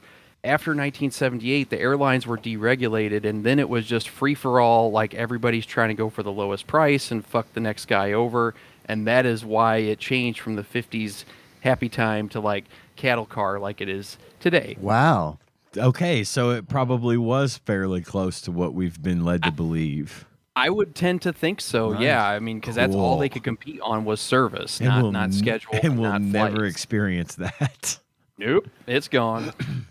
Not about paying $10,000 Right. for a seat. Yeah, I also think about that where it's like, someone like me would not be flying in an airplane in the 50s. Oh yeah, I'm sure It's- that was akin to space travel. Right. Yeah. Yeah. I can imagine it wasn't terribly affordable. Well, it wasn't when I ran the airline because I jacked those prices up every time, 50% over the profit. Yeah.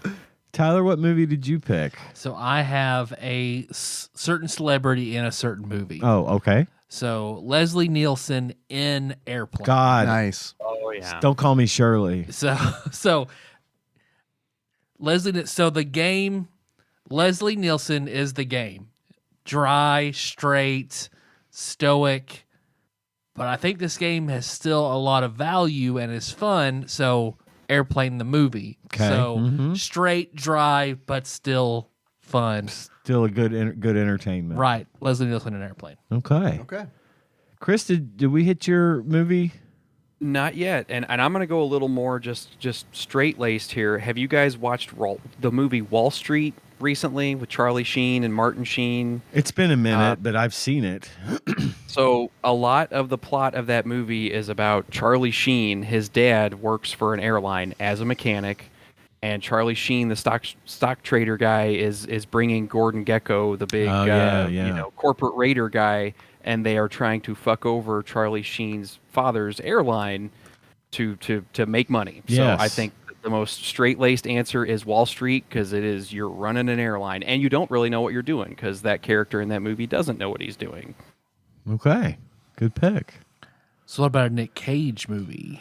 Con Air for everybody, or Yeah, Con Air. I mean, that's mine. That's Yeah, mine. say it at the same time. Con World Air. Trade Center. Is that a movie? It's a Nick Cage movie I didn't know that. Me neither. because of 9/11. I'm noticing a theme here. I'm not coming off of this. You sounded a little like Arnold. Because of 9/11. Oh, he's my World Trade Center because of 9/11. he's my cousin. Did you not know? I forgot to mention Arnie. Cousin Arnie. I didn't. Actually, he's my uncle, and he had this game. See, That makes sense. and then we sit around and played it and talked about 9/11. Damn it, I'd love to watch Arnold Schwarzenegger stream The this on airport Twitch. security, it does nothing. No, I didn't go Con Air. I was like, I had forgotten that that he was in a movie about the World Trade Center, and yeah, I did Nick Cage 9/11 movie. Boom, first hit. I was like, oh yeah, shit, I'm picking that one because of 9/11. Chris, what'd you have? I did Wall Street. Oh, Nick Cage. Yeah, Nick Cage, Cage. just Con Air. That's Con Air, yeah. Everyone else said Con Air. Con Air. It's fair. All right, how about 3 good things? Wake up, sheeple.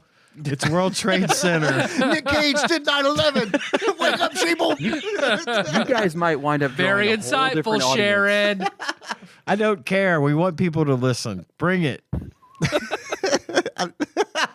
Okay. Sorry. Yeah, that was a good- Sorry. 3 good things. I thought picking the era in it was a cool feature. You could pick the 2000s or the 1950s or the whatever. The dawn of Yeah. I think that was kind of neat That that you is could neat. do that. I like that. Basically, in my mind, that splits it into 3 whole games right in one because it's totally different economics and totally different travel habits and things like that. So, yeah, With 4 different difficulties to each one. exactly. I mean, that's and I like that they could take advantage of the system and essentially create all these different modes without overcomplicating it. You know what I mean? Yeah. That's a really cool feature to me. I thought it was great that you have different. You were talking about the different modes. I thought it was great that 4 people can play this game. Yeah, that is cool. I think that's neat. I think it would take forever. I don't think you'd actually finish a 4-player game because it's like unless you're a family that does nothing else but play Aerobiz, like we bought it, we're gonna finish it, like one of those deals. It's Saturday. 7 weeks of this so far. That's the only way I think you can finish a game. It's Yeah. kind of like Who turned off the Super NES? You want a car for your 16th birthday? Well, you got to beat the whole family at Aerobiz Supersonic. you can save the game. So there that's is- right. So That's there right. is- there is That's right. there is that. But I just pictured. I want to play Mario. No. no, we leave that Get on. those Right? It's like burned into the screen. Like you're watching the news and you just see the panel at the 16-bit map of North America. The family eating breakfast with Tears in Heaven playing in the background. But I thought it was great that 4 people could play. I think it's funny to me that your options are when you choose a player, it's like either CPU or man. It's not like 1P, 2P, 3 man. You are mad. One of the other things that I thought was neat about that part of it where you could pick the era was I think it would be cool that they do a ROM hack of it so that we get actual like flight economics from 9/11 era and COVID era because the last year in is 2020. 2020, yeah. And that would have been right smack around the time that COVID was affecting air travel as much as it was. Perfect time to just end the game and say, fuck it. Right. Yeah. Aviation's dead. The real conspiracy is that, I think. Why does it end in 2020? Think about it. Man. I like the SNES has this option. A lot of times I don't think these games translate super well, but I'm glad that they're there because I was much older by the time I got a PC. Yeah. So Sure. this kind of stuff was just I didn't get an opportunity to play it. Yeah. Because it wasn't out there really. Yeah, so it I'm was glad that it had an definitely very option. PC centric for Yeah. this type of genre. And even the other games that the developer Koei had done don't have this business lilt to them. Oh, it's way They're- more approachable than all the other Koei right. games. In my Yeah, opinion. because it's Like, not way a more. war game like Yeah. a lot of those are. And it makes you can wrap your head around this one more than medieval Japan or Oh yeah, no, it's Medieval totally fantasy relatable. land, like- Everybody's been to an airport. Everybody's been Yeah. on an airplane. They at not least, everybody has assembled 8 gems to reconstruct an evil dragon. I mean, Not everybody. I did not do that for a job straight out of college. I thought like the economy and profit margins and all that kind of stuff was fairly easy to understand. I mean, they broke it down into the simplest possible terms, but still made it feel realistic. The city having like a points value for every city based on like the amount of tourism is this number and the amount of business travel is this number kind of thing. Yeah. to help you easily decide whether or not this was a city you wanted to fly to, type of deal, or how you're going to maximize profit. So yeah, I thought that was well presented. Yeah, it could have been a lot more complicated. It wasn't terribly easy. Pretty complicated, but it wasn't as hard as or as complicated as it could be. If this were like a PC version of this game, I would see being a hell of a lot more complicated. You know, I a agree lot with more that. nuanced, but harder to play. Like this is sort of like baby's first airline CEO simulator for the big guy, for the big one. When you get to the PC and you really want to get into the hard shit, you know. Yeah, I agree with the sentiment. I do feel like this is a pretty complicated game. Yeah, no, I don't mean to imply that it was easy. Like by they any could, like this stretch. game could have been a lot simpler than they There's some shit I still didn't understand, and got lost. And But I think for its audience, it's just right. Yeah. I think for the type of person that wants to play this game specifically, especially in 92, 93. this I is mean, spot on. There's nothing else like it at the time. Yeah. how about some? Go ahead. Well, I was just gonna say, Chris, is this game? How do you play this game? Is this one that you take seriously, that you come back to, that you really love, or is it just nostalgia? What is this for you? Well, it's definitely nostalgia. So it's not like it's something I play a lot, but if you to put yourself in that mode and start sending flights to certain places, and I guess the things I like about it is that like there are actually the real aircraft manufacturers, and the timeline. That is cool. Right. That's like and having the maps are very correct. So like McDonnell Douglas, they made the DC-9, and it comes out in 1969 or what. Like the 747 came out in 1970, and that is in the game. So you can kind of get ready to set these routes up, because I know this plane is coming out this year, and that's what I want to get ready That's for. So great. I love that. that is really cool. And it's, to me, that's like having the actual football team names in a football game. That I'm sure, Chris, correct me if I'm wrong, but that has to add to the enjoyment and the realism of the game for a fan of the genre. I would not be anywhere close to interested if it was all like fake, GTA car That's good. That's style cool. stuff. I thought, speaking of that, like one of the things I thought this was delightful, because I was playing in the early age. I thought it was hilarious when like I got like a notification, hey, there's this new company, Boeing. Have you heard of these guys? They're not gonna amount to anything. They want to know if we want to buy some planes. Give them a chance. Give them a chance. Yeah, that is really neat that they can do that. But I wonder if they had to, pay licensing fees. I mean, I didn't see any like recognizable logos or anything. Man, well, they do at the beginning of the game. It does run through like a copyright screen, so I think they probably did pay. Okay. Yeah, there are a lot of trademarks, because that blew me away. Because when you do start the game, it's like you got to wait, and it's like, damn, I wish this game would hurry up. And then I'm looking, I'm like, why is it? It's like okay, companies I didn't catch and corporations. I think that just says something about the dedication that the developers had to make this. As they wanted this to happen, and be realistic, and I think they knew that maybe having the actual manufacturers and stuff in the names and stuff was important. That's good. Yeah. That shows a lot of character. I think it's obvious. It's apparent that they cared about this game. Yes, I mean, not definitely. only in that regard, but that's a huge one, Right. But also particularly in Supersonic, I thought the graphics were nice. I mean, I thought this was a nice looking game. Sure. And this is another one where it's like, if we're going back to like PC comparisons, I think if this had come out on the PC, which it did come out on a Japanese computer, but if like an American company had made a game comparable to this on the PC, I think it would be way uglier. And it's just because I played a lot of PC games in that era, and boy, I mean, probably would have been pictures. They were pretty fucking ugly for a long time. Right. So how about some bad things?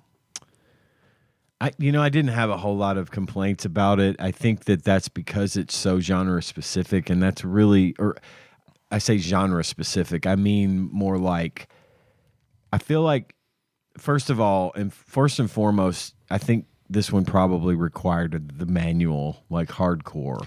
So that's one of my bad things is I've looked at the manual and I did not think it was sufficient to properly teach you. I went in raw dog. I normally read the manuals, but I knew this one was going to be long, so it's just like, fuck. I had Monday off. I took Monday off because I was like, fuck it, I'm going to figure it out.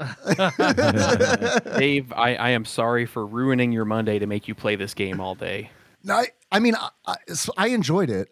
I mean, I played it. I play these games for hours. And that kind of leads into like one of the bad things about it is that I think that it is things take an unnecessarily long amount of time. I don't know how much of it is the menuing is way too long. Right. I don't know how much of it is a hardware limitation because switching between menus isn't snappy. There's like a the text has to finish and before you can do it. You can set it to fast. You can set it to fast, but that's not fast enough. You can hold down on X. Down on the D-pad to make it go faster, but it just feels clunky. It feels slow. Even then it feels slow. But not only that, it's like switching from like I don't know, the menus where it's like the budget menu to the flights, the connection menu. That takes a long time. It takes longer than it should, it feels like. And to me, it feels like, well, that's just kind of like, that's like a limitation of either the programming or the device. Right. Because it's not snappy. Mm-hmm. And I know that sounds like a minor complaint, but after playing the game for probably 3 hours, I thought, I'm not very far in this game at all. Like 2 years has progressed and I know I'm learning it on the fly and that's part of it. But like once that caught up, I was like, fuck, it's taking forever to do the things that I want to do, or it's taking longer than I feel like it should. I would have appreciated a like tutorial gear, or that you could have just seen it show step by step. Like, well, look at this, look at like, or even that in the instruction booklet. With the instruction booklet, just explained what everything was, but it didn't tell you how to assemble all the pieces. I could have seen, like you're saying, Tyler, a tutorial was like, let's get you started. Right. The first thing we want to do. All right, Junior, let's like. Right, yeah. exactly. Yeah. Exactly. Kind of walk you through the basics and then turn you loose. Be negotiating for slots. Always be negotiating. Start off with that. ABM. Yeah. Put that nice. coffee down. Are you negotiating? Did you negotiate any slots Coffees today? for slaughters. Coffees for slaughters. It's like they always say. Where did it lose you or gain you? Well, I liked the game fine. It's not my jam. It's not the kind of thing that I generally go in for, but I can appreciate it. And I think for the kind of person that is into this sort of thing, hello, right? Like Chris, for example, I think right away it won me over immediately from the perspective of if I were. I wasn't going to shit on this game because it's not my thing. Sure. I went in but thinking... you can see where if it's your thing, it's like, if it were... fuck, this is great. This is great. I think so. I think it's right off the bat. They serve up exactly what I think that type of gamer is looking for. And so, yeah, right away. Delivered. I think this could translate well into a board game or like a mobile game. Ooh, like I would modern. love... And there may be a board game. I don't even know. A board game of this would be cool. Of something like this would be really neat. There is one that's not exactly like this. It's called Airline Zero. Okay. It's real similar. I think it's may even be designed by the same person who designed Ticket to Ride, which is a train game where you're trying to connect train routes. Airline Zero is similar, but there's this where you're trying to connect flight routes, but there's a stock mechanic to it where it's like you're buying stock in some of the other players' airlines and that stuff's going on top of it. So it's not as in depth as like Aerobiz Right, is, but it's a but I board wouldn't game. want it to be, right? Because it's like, now you got to do, if it's a board game, you got to do all this bookkeeping by Excuse hand, me, you know? I need to bring up a spreadsheet Right, yeah. on my computer over here. Yeah, the only board game that comes with Microsoft Excel. You actually have to turn on Bloomberg and watch. Okay. Whatever it says, I have to do a modifier by. Okay. Wow, this is way more complicated than Pop's Ghostly. Eventually, it was just got too cumbersome for me to keep up with. Trying to read and then figure out what everything meant, what everything does. So Ian, I'm with you. Like, not my thing. I could see where it could be my thing. If I were not at this point in my life, Sure, it's a good it could have been my thing. time waster. As a kid, if I'd gotten this, like I've got it already listed. Like by rent or birthday, under certain circumstances, this would have been a buy for me. I think it would too. Absolutely. Because like because I talked about my friend Mitch who got me into Final Fantasy games. Well, his sister, super genius. She graduated with John Turley. John knows her. She's like a judge now in McCracken County. And anytime I play Final Fantasy with Mitch, I would go in where their family computer room was, and she was always playing some sort of simulator, like Surgeon Simulator, or anything like that back in the day, like very serious games. I would watch her do it and ask her questions. If she was playing something like this and could teach this to me, then I would have been interested in it, bought it, and went home and played it. And you could, I think, too, it is a good buy because you could play it again and again and again and have different outcomes every time. Try different ways, different things. And so, yeah, if you're a fan of the genre, this is a definite buy. Tyler, just think of this as Final Fantasy Tactics, but with airplanes, and then you're on. Nice. If it were like a chocobo breeding simulator, but only instead of airplanes, it's chocobos, and you got to go get the red chocobos, or they take more fuel to get from here to there. But the yellow chocobos, I think you're onto something. yeah. You just invented a mobile game. Yeah, I think you did. Yeah. Trademark. Chocobo Tycoon. There, Chocobo done. Tycoon. How about you guys? It lost me at the amount of time that I realized it would take me to finish a game, and I liked the game, and I was surprised by it. I was surprised by how much I liked it. But Chris, I have a question for you. Have you ever finished a scenario in either of these games? I'm going to be completely honest with you, and I really haven't beaten the game. It's more I'll just play it and mess around, and then get sidetracked and do other stuff, and then come back and play it and mess around. Well, but now that I've had to play it more recently, I kind of want to get back into it, so it sucks me back in. Well, Is there an end game? I mean, is there a well, beat? they give you goals, like you have to based hit on a the certain difficulty, goal, right? and I think you can beat it. Well, the reason I asked is because I'm relieved to hear you say that, because I don't know who could sit and finish that scenario, because it's it takes so long.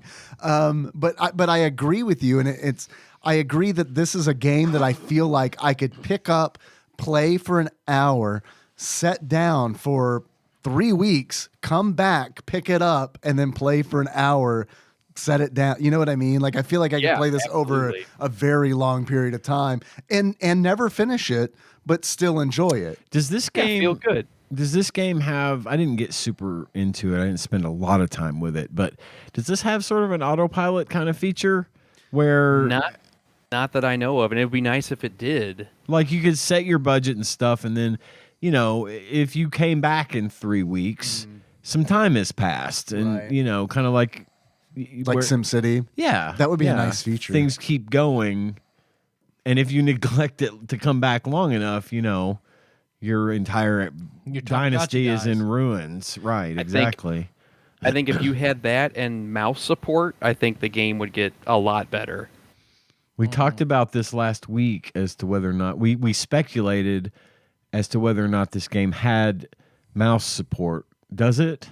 I never thought I don't to look. think it does. It also came out on the Genesis, so I know for sure that the okay, Genesis right. doesn't have mouse support. And came out before Mario Paint, so Okay. I'm assuming that. Maybe the mouse wasn't that even it around didn't. yet. No, Okay. the mouse came out along with Mario Paint. Right. And you know what? Honestly, I should have tried it just to see, but I didn't. Mainly because I played it on the Steam Deck. And that's another reason why I played it as long as I did, because it was like, this fucking rules. I'm in bed. You know what I mean? It's like, I'm in bed. I got fucking The Simpsons on the TV while I'm playing. You know what I mean? Yeah. So it's like, this is a good one of those games. I feel like where it's like something can be playing in the background while you do it. Yep, you're right, 100%. You don't It's have like to fishing keep. in Final Fantasy with Everybody Loves Raymond on the background. Right. Yes. Yeah. Yes. And then like another thing that I think is cool about the game, but also one of the reasons that it was time consuming for me. I thought of this, Tyler, when you were talking about the tutorial, the fact that there's no tutorial, and Ian, when you were asking about like an autopilot. I think it is interesting that you can call meetings with your employees and they will give you insights and like advice on what they think you should do. And this might be one of the reasons why it took me forever to get through a quarter. I listened to all of them and like, it's like, and it's kind of, instead of reading the manual, the way that I learned to play the game is, okay, they're telling me I need to do this. Why are they telling me to do that? You know what I mean? Yeah, and then like they wouldn't be telling me Right. if it wasn't something I need to be doing. And then kind of thing. I'd start trying to do stuff on my own, and then go back to them for feedback, and see if it worked or not. And that kind of like experimentation started to become really fun. But I do again wish that it could have been like, I mean, I was emulating. I probably could have just played it at like 1.5 times speed, and it would have like solved my big issue with the game. So top 100. I'm sorry, Chris. Go ahead. Oh, I'm gonna add a section here before we get to that. Did you guys come up with any particularly good names for your airline? Because it does let you. And I'm only asking this because I'm really proud of the one I came up with. I saw yours, so I know what it is. It is really good. What was yours, Chris? So you can fit Good Air in there. I didn't realize you guys were like a week and a half ahead, so that's when I posted that. I was like, oh no, I gave it away. But yes, Good Air. I'm going to retire undefeated with that. I'm just going to stick with that. That's awesome. Well, that's incentive for everybody to be on Discord and pay attention on Discord. That's right. You might get some spoilers. That's right. Exactly. Little Easter eggs. About buy, rent, or birthday for everybody else. I would have I wouldn't have rented this. I would have been fine if someone had gotten this for me as a gift, which is probably the most likely scenario. Sure. Because I wouldn't have bought it on sight alone, Even if I thought it was a flight simulator, I'd be like, I don't think so. Right. I have a shitty looking one on the PC. Thank you. And it's fine. And imagine how disappointed you'd be if you thought it was Right. a flight simulator. Right. And this is what you got. Right. Yeah, Exactly. So I wouldn't have bought it. I wouldn't have rented it. But yeah, this is one of those where it's like if an aunt or something had got it for me as a gift and I sat down and played it, it'd be like, probably wouldn't have liked it at first, but considering it's 1993. Let's see. It's June. Dave's It's aunt. 1993. Dave's aunt looking. He said he wanted a game for the Nintendo. It was Aero something. Let's give him Arrow a tape. No, that's No, not it was right. It was Aerobiz. Aerobiz. That's the one. Man, I'm going to get him this tape right here. This Nintendo tape. I would have. I much prefer. I know. Even at the time, probably would have been like, okay, yeah, Aerobiz over Aero. Yeah, I'll go with you on that. Ian, buy, rent, birthday. Buy for me. Chris, I'm gonna assume buy for you. Yeah, it would have been a buy for me. So top 100, bottom 100, in the scope of the SNES games we have played, where would you place it? Look, I think that a good simulator, a good tycoon type game has a place in the top 100, and I think this could easily fill that slot. Now, I don't have a lot of experience with the types of games like this on the SNES, nor do I know if there are even that many. But I do know that I think for what it is, I do think it belongs I think it belongs in a slot in the top 100. Just because I think the top 100 should include as many genres I think as there's possible. an argument to be made for that. Yeah. So just Supersonic, not original Aero. Yeah, I would say Supersonic for sure. Yeah, I feel like there's not a lot of point in playing Aerobiz, honestly. Yeah. Just because I think Supersonic does everything Aerobiz does and some more. Well, there's And more cities. There's more It's like go altogether. back to Street Fighter 2 after you've played Street Fighter 2 Turbo. Right. So I mean, I understand your argument, and I'd expand it to I'd put it in my top 200 probably. Mm-hmm. And I would agree with Tyler. Yeah, I think 200. Realistically, I think top 100 it couldn't make it, but 200, yeah. Dave, it'd be somewhere in the middle for me. Yeah, I mean top middle.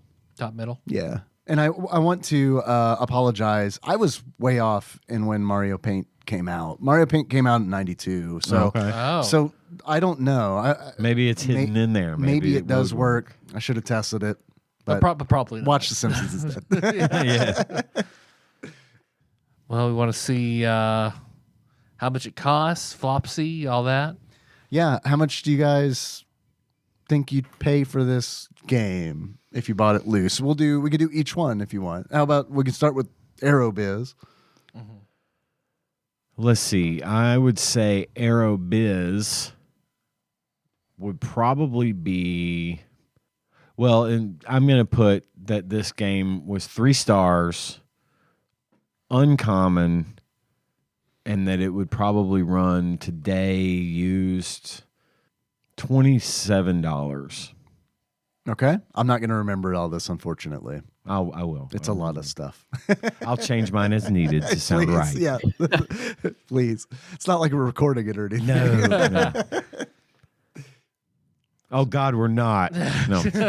Man, you fucking had me for a second. You had me for a second. The thought was immediately in my mind. Oh well, I guess we just have a first part. I got good news. It's all on internal mic. Chris, why don't you go ahead? What do you think about the cost of Aerobiz and Supersonic? So I'm going to say I think Supersonic is more expensive than Aerobiz because I feel like it was a little later, maybe sold less. I did buy a copy of Aerobiz Supersonic on the Genesis like 10 years ago, and it was $20 then. But I'm going to say more like let's just say Supersonic's $75 and 2 stars and uncommon. Okay. Because I think Aerobiz. I would think my logic will be that it merited a sequel and they put more budget, produced more games, so Supersonic would be less expensive than Aerobiz. So $45 for Aerobiz, $35 for Supersonic. Aerobiz being 3 stars, Supersonic being 3.5 stars.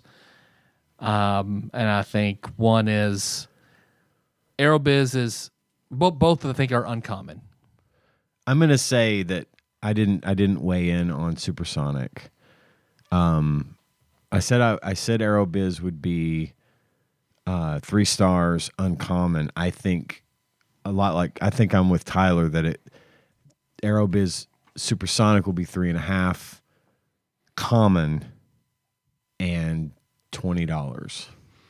I think you bring up a good point with Supersonic being a sequel. That's wild to me that Aerobiz was successful enough to warrant a sequel. It really is. I mean, it makes me wonder, like, I don't know what Flopsy says about how common the game is, but it makes me wonder, like, how, like, it almost makes you think that this might be a very uncommon game, because it's like, in order for Aerobiz to be successful enough for it to have a sequel, it must have been a small run, is my guess. Because if they did a big run, then it's going to be a loss, That's right? a good point. But I think the sequel would have gotten a lot more attention. Yeah. I think it would have been produced more. I think it deserves it. Well, we'll do the prices. Actual retail value of Aerobiz for the Super Nintendo, loose on average, according to PriceCharting.com, at the time of this recording, is $30.25. Supersonic, on the other hand, is $54.06. Let's see what Flopsy has to say. According to the Ultimate Nintendo Guide to the SNES Library 1991 through 1998 by Pat Contry, courtesy of Monster Mold Mike and a shadowy benefactor, they gave Aerobiz 3.5 stars. Okay. Wow. I was a half star short on that one. And it is an uncommon game. Okay. I had that right. Aerobiz Supersonic, they gave 3.5 stars. Yay. And it is a very uncommon game. Very uncommon. Okay. So I guess Aerobiz was successful enough to have a sequel with a limited release. More limited run, yeah. I think it's wild that They gave found it, their audience probably Right. with the first one, and then the second one was like, if you liked Aerobiz, we put a little more put polish a on little it. polish on there. Yeah. I think it's wild that they rated them both 3.5 stars. Because I think Supersonic is like immediately, Right. like it's immediately apparent that it is a superior. it should have been version. 3 and 3.5 Right, in my yeah. opinion. Yeah, just the cities alone. Like there's so many more cities to go to in the second game. For sure. Yeah, and you don't even have like in Aerobiz, the first one, that meeting that I was talking about, it exists, but they don't give you specific advice. It's just like, good morning. Right? No, it's like sales are up. Great. This could have been an email. Why are Sounds sales good. up? It's all Zoom calls now. What I think would be really, really interesting is a version of this, like a modern remake of this game, which I know there are like flight management games that are modern and exist, but I want it to be like this overlaid with a life sim, kind of like how like Persona, where you have this like daily life kind of thing, but you also have to manage. your life. Oh Right. my God. Yeah, no, that would be great. You got your little avatar guy walks home and fucking pours himself a drink real sullen. Like, I'm Right. so fucking tired. Yeah, I would. that would be You great. could manage relationships in different cities because you can fly for free on the airline. It's pretty good. It's pretty good. I'd play. I Yeah. would play that. I really would, because like that would scratch the itch that I want from Persona, because I love that life sim stuff in Persona. I love it. And then instead of dungeons, we can manage an airline, which I mean, I don't know, sounds pretty good too. Coming up with some pretty good game ideas tonight, fellas. So you guys have any achievements? I do. Ian, what you got? My first achievement is Aerobiz the Acrobat. Boo. To earn this achievement, you lose a bunch of money, then come back from that, and then lose everything in 2020 and have to shutter your airline. Yay! Yay, you win. Brought me back around. My second achievement is the Tarantino effect. And to earn the Tarantino effect, in Aerobiz Supersonic, complete one flight from New York to LA, 2 flights from Washington, D.C. to L.A., and 1 flight from Washington, D.C. to San Francisco in September 2001 without incident. Now, I need to clarify. I used New York in place of New Jersey for one of the flights, and I used Washington to replace Boston for 2 of the flights because Boston and Newark aren't in the game. Not It didn't exist yet, so. So, anyway, yeah. That's my 2 achievements. I told you I had some more 9/11 shit. I was waiting for it. I was waiting for it. Dave, you got anything? Yeah, I've got some achievements. I've got my first achievement is I am serious and don't call me Shirley. In order to unlock I am serious and don't call me Shirley, finish the last scenario in Supersonic on maximum difficulty and name your airline Shirley. I love it. Next achievement I have is Joey, have you ever been in a Turkish prison? In order to unlock Joey, have you ever been in a Turkish prison? You get fucked by a Middle Eastern war the turn after connecting a flight in that region. Oh, no. Did that happen to me? It did. I unlocked that achievement. Next achievement is, wait a minute, I know you. You're Kareem Abdul-Jabbar. You play basketball for the Los Angeles Lakers. No, I'm not, kid. In order to unlock, wait a minute, I know you. You're Kareem Abdul-Jabbar. You play basketball for the Los Angeles Lakers. You start a game with L.A. as your headquarters. All right. But you skip every turn that takes place in the last and first fiscal quarter because that's during the basketball season. I love it. That was a good one. Chris, do you have any achievements? Okay, so I have 4. Ooh, good. So I'm gonna bring the first one around to a Golden Girls reference. So on the opening credits to Golden Girls, a plane is landing in Miami in silhouette, and that plane is a Boeing 727. So the first achievement is thank you for being a friend. Starting an all 727 airline out of Miami. Nice. Perfect. Number 2 will also need a little explaining, as any good joke. So Seattle is the home of Boeing commercial airliners. There's a few that have been built other places, but generally Boeing is home in Seattle.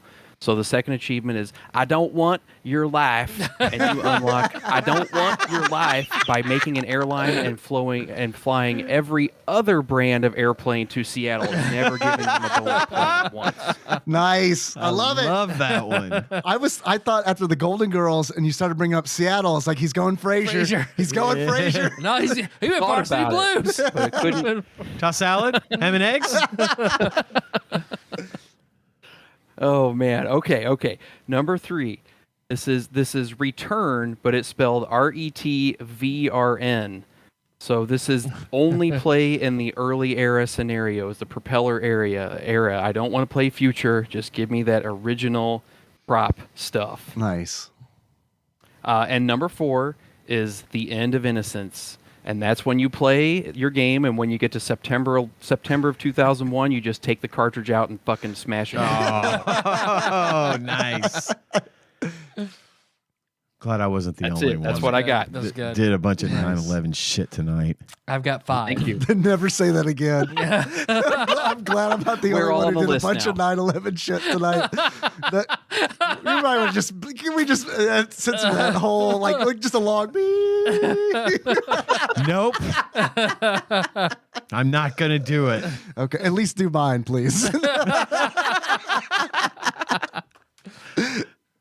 My first one is really you Guam it, and starting Guam.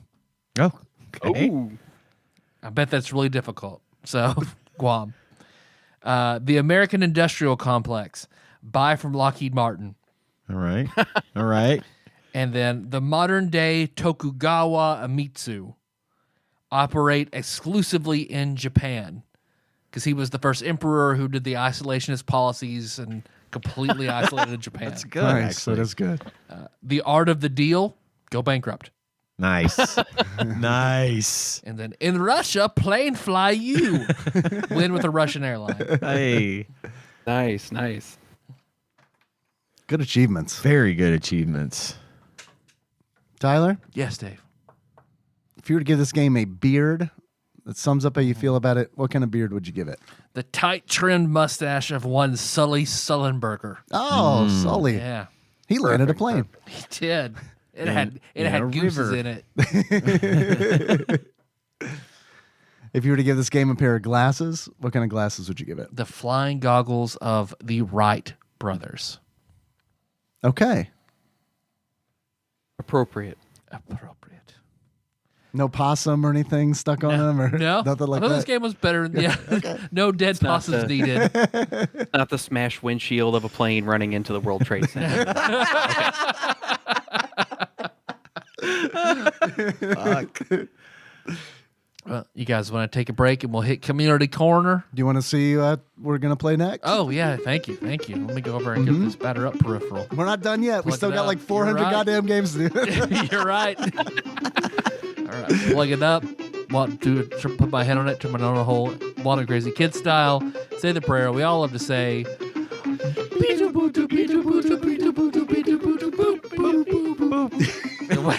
So whammy, stop. 135. New one? Nope. Fuck. Is it fun to guess, or do you want me to just tell you? I always wondered this. No, it's fun to guess. Okay, it's in the D's. D's. Mm-hmm. D's nuts. D's. Fuck. I was gonna say it, and I chose not to. Never choose not to say Never it. choose not to. I'll never learn. Don't forget your training. I've been on this show for so long, and I'll never fucking learn. Refer to page 35 of the TADPOG Employee Handbook. When given the opportunity to say D's nuts, you should say D's nuts. Ian, I think you're a valuable employee, but I am going to have to issue a write-up. You missed I your haven't D's even nuts gotten my quota. second verbal warning yet. As you can see, this is a serious infraction. I can't even think of a game that starts with D. It's Disney's. Oh, Disney's Aladdin? It is Aladdin. Okay. So we have done it. Have we? Do you want to do the Genesis version? No. Okay. All right. No, Spin no. again. Whammies, whammies, whammies. Stop. 3, 3, 8. The H's? It's the M's. M's. Have we done it? We have. Fuck. Here we go. Mystic Quest, Final Fantasy. It's like Mortal Kombat, But Mortal Kombat 2. but metal. Metal. Oh, Metal Kombat. Metal Good Kombat, stuff. Falcon's Good Revenge. Stuff. Good stuff. All right. We can see if there's a ROM hack of that. Shit, that would be fun. They're probably How hard would that be to play? Yeah, I don't think there's a ROM hack of of a light gun game, of a Super Scope game. Like, man, you imagine you're like, man, I bet 5 people will play this thing that I put a bunch of love into. It's all the trains from Thomas the Tank Engine. Blaine or from fucking Trek. You have to fight him over and over again on every planet.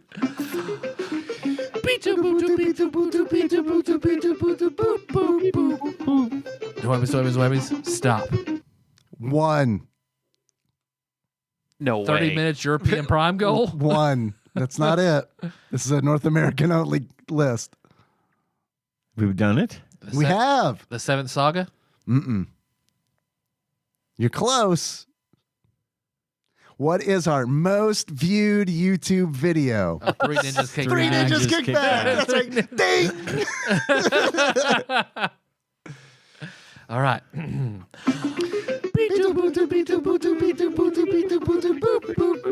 Whammies. Stop.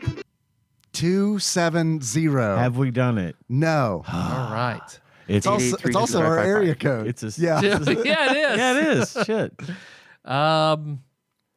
270. So 270. F's. the E's. It's the K's. K's. Okay. Ooh. Every kiss begins with it. Okay. Kid. No. Kid. Cow. With a K. Cow with a K. Cowboys of Moo Mesa. Cow. Cowabunga. Sa. Key. Key. Yes. Oh, yes.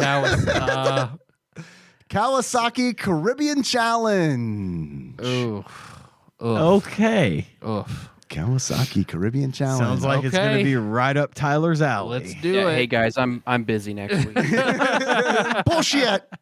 Is there, You signed a contract. is there a line of Kawasaki games? There is another one right below it. Kawasaki Superbike Challenge. You want to do both Let's of knock those? them out. Let's Yeah. knock them both out. It looks like they have different publishers, so I'm not sure how similar they are, but if we're okay with that, okay. The let's same do it. word is in the title of both games. I mean, yeah, 66% of the title's Yeah. the same, right? So, I mean, So I'll give it a big 66% effort. okay. Okay. All right. I think the fact that you guys landed on number 1 today gives you the right to kind of make some special choices here if you want. Well, we've pretty always got the right to turn the key and pick something we want to play other than this, but I don't Yes. think it's worth doing that yet. Do you?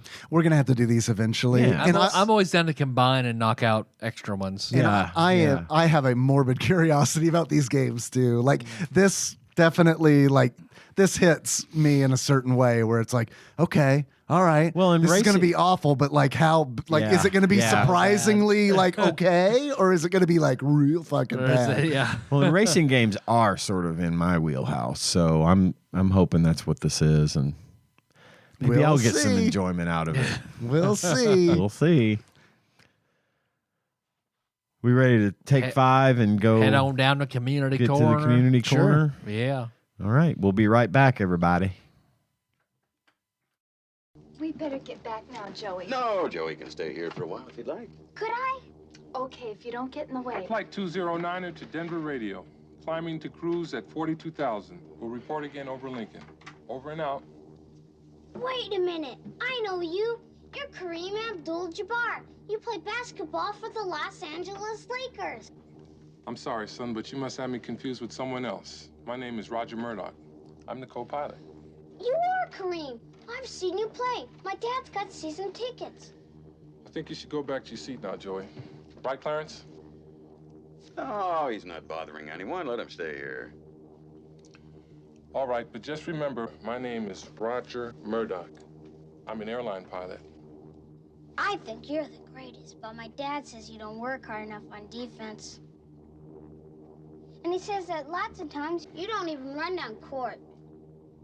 And that you don't really try, except during the playoffs. The hell I don't. Listen, kid. I've been hearing that crap ever since I was at UCLA. I'm out there busting my buns every night. Tell your old man to drag Walton and Lanier up and down the court for 48 minutes. I want to start this segment by saying that I love my wife very much, and I don't normally I don't normally say things like that on the show, but I need to preference what I'm about to say with I love my wife very much. But man, she puts shit in the Amazon cart and doesn't buy it, and it just sits there. She uses it like a list, A wish list. and it's like, homie, I want to buy shit. And in order to do it, I have to if I don't want to buy now, I got to remove all the stuff that Save you for put in later. there and put it in a list. Why don't you just do it first? Do the list. Yeah. No, Anyway. I'm in that same boat. yeah. I'm glad they added the buy it now button. So I yeah. can just But what I don't like about the buy it now is okay, I have multiple cards on the Amazon account. Which one did I set up for buy it now? I don't know. Yeah. Am I going to have to go in and change the order? Yeah, probably. There's about an 80% chance that, yep, I'm going to have to do that. welcome on down to community corner. Community corner. Community corner. Kawasaki community corner. Yeah. That's next week. Kawasaki. Yeehaw. Brought to you by Kawasaki. That's not too far off, actually. I think we got a quiz, right? We have a quiz. Good old quiz. One quiz that came in from one Ross Rachel Green from across the pond. Hell yeah. Hell yeah. Hell yeah. This quiz is entitled It's a Me, a Super Mario Bros. Quiz. Okay. Ross begins. I know I am going off piste, P-I-S-T-E. Is that a British word? I Sure. guess so. He's going off it with the quizzes. But the Super Mario movie was released, and it's wonderful. I still have not seen it. Sal Knopp was not a fan. He's the only person I've talked to about it. Yeah? Yep. Well, I talked about it. Oh, that's You true. did talk True. about You it. did talked talk about it, You Tyler. did talk about it. Not Oh, that just- was the other guy. Not just Zalop. Zalop. Zalop. His opinions are so bad I can't even pronounce his name right. Ross continues. Okay, it's not very deep and jumps from scene to scene a lot, but it's a children's film for small minds. It's true. Full of references no one under 30 would get, so I give it quite a lot of room for that. Here. Ross continues. Plus, if you haven't seen it yet, an Argentinian TV station aired the whole thing and it ended up online. So absolutely do not perform searches for it online or you might see illegally obtained content. So anyway, here's a quiz about our favorite plumbing family, the Mario Brothers. Are we ready to begin? Yes. Yeesh. All right. What year did the first Mario game come out? And this is gonna get fucking hairy as shit because I'm it's assuming like, that's the OG, like Battle Royale Mario and Luigi. is it Mario Brothers Crabs. or is it Donkey Kong or like what are we counting as the Mario game? Not that I know the answers to all of those, but I think Mario Brothers has the name Mario Brothers Right. in the title. That's what I'm gonna assume it is, and if I'm wrong, then we get it right. okay. What year did that come out? 81. I think it's 80 or 81. Yeah, no fucking clue. I think Before I was born. Donkey Kong, I think, is 80. I want to say like 83, but I could be wrong on that. might be. Ian, you're the oldest. Thanks for reminding me. I seem to remember because I played the first Mario game I played that wasn't Donkey Kong. And what if he's talking about fucking Donkey Kong? I know. That's what I'm saying. Who knows? But we got to count Mario Brothers, the one in the sewer where you hit the crabs and the turtles and shit. Yeah. I'm gonna say that was it, and I'm gonna say it was 81. Okay. I saw a really good YouTube short about how you could clip through that brick and go all the way up. Where'd you see I that? don't remember. You said YouTube short, but you sure it wasn't a Discord short? Maybe, I don't know. It seemed like it was intended for YouTube, but no, it wasn't on YouTube when I saw it. So I should know what year this game came out because of that short. But We should put our shorts up on the Discord. Yeah, we should. We should do that. For everyone.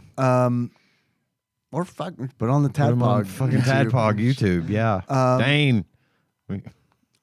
I'm 81. Locking it in. Let's do it. 81. 1981. It is 1985. That's Super Mario Brothers for it the seems- NES. Oh. Yeah, okay. I'd say that is a very broad question, so disqualified. But I am going to take a moment and I'm going to look up Mario Bros. Just because I really want to know what year it came out. Oh boy, when you search Mario Bros.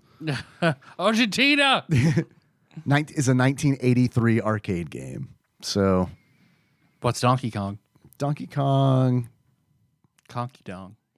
Donkey Kong. Donkey Kong. Donkey Kong. 1981. Okay, I must have been in Donkey Kong mode when I was thinking 81. But so the question was not specific enough. I have a Donkey Kong mode too, but not too many people get to see it. Next. So we get that right by default. Okay. Yeah. We got it. We got it. Next question. We named one of those years. I got the year. I got a year right for a different If we said game. 82, we wouldn't get it right. Right. But 81 was one of them. Right. It was one of them. Next question.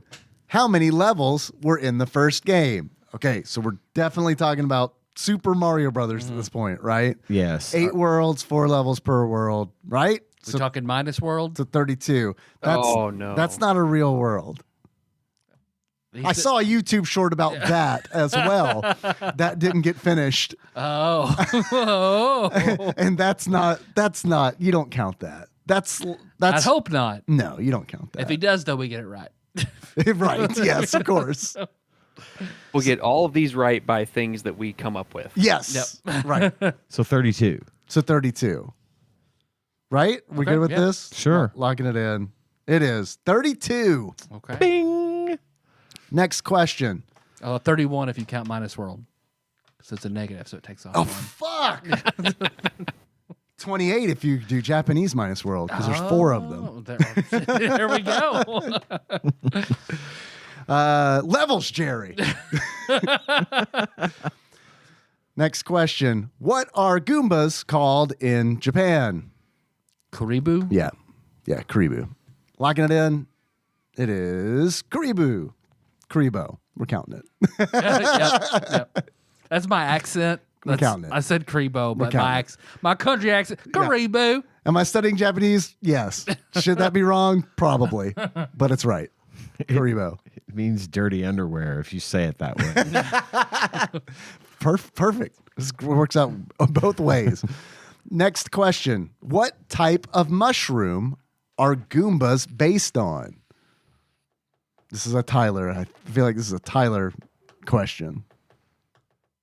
But maybe not, because they're probably poisonous, right? And you don't cook with poisonous mushrooms typically. Shiitake mushrooms, maybe? Shiitake would be my guess too. what I would Right? guess. Yeah, I'd say that's probably right. Agree. Okay. Shiitake, locking it in. It is shiitake. Hey! Next question. Or shit takes, as I thought it was playing Shit takes. Shit takes. Shit takes. Yeah, right.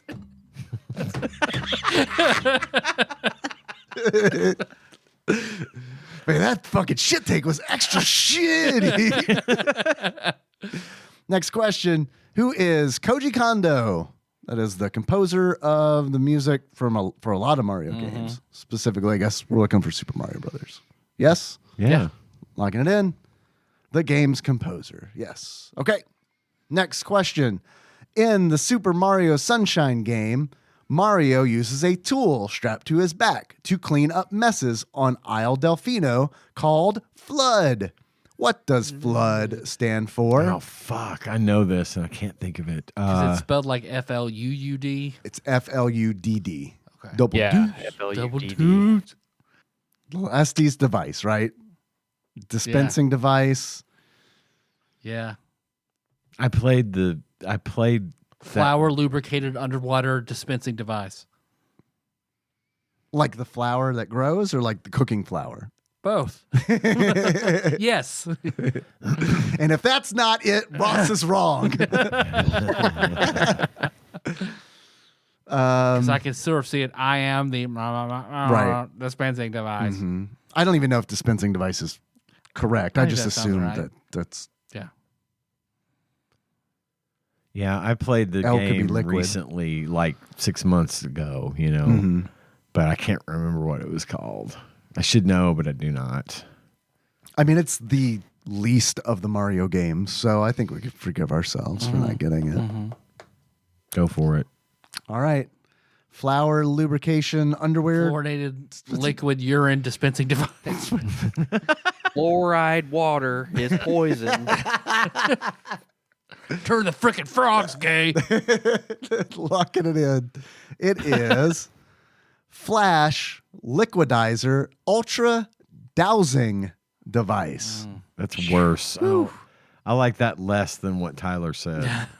So it's wrong. Next question. In which game did Mario first encounter the poison mushroom?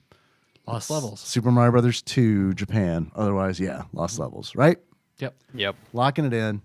It is Super Mario Brothers, The Lost Levels. Okay.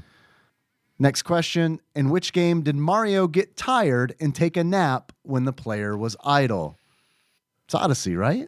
Yeah. And a bird lands on I his think nose. it is. I think it is. Did that start in Odyssey. 64 though? He doesn't say what game did it start.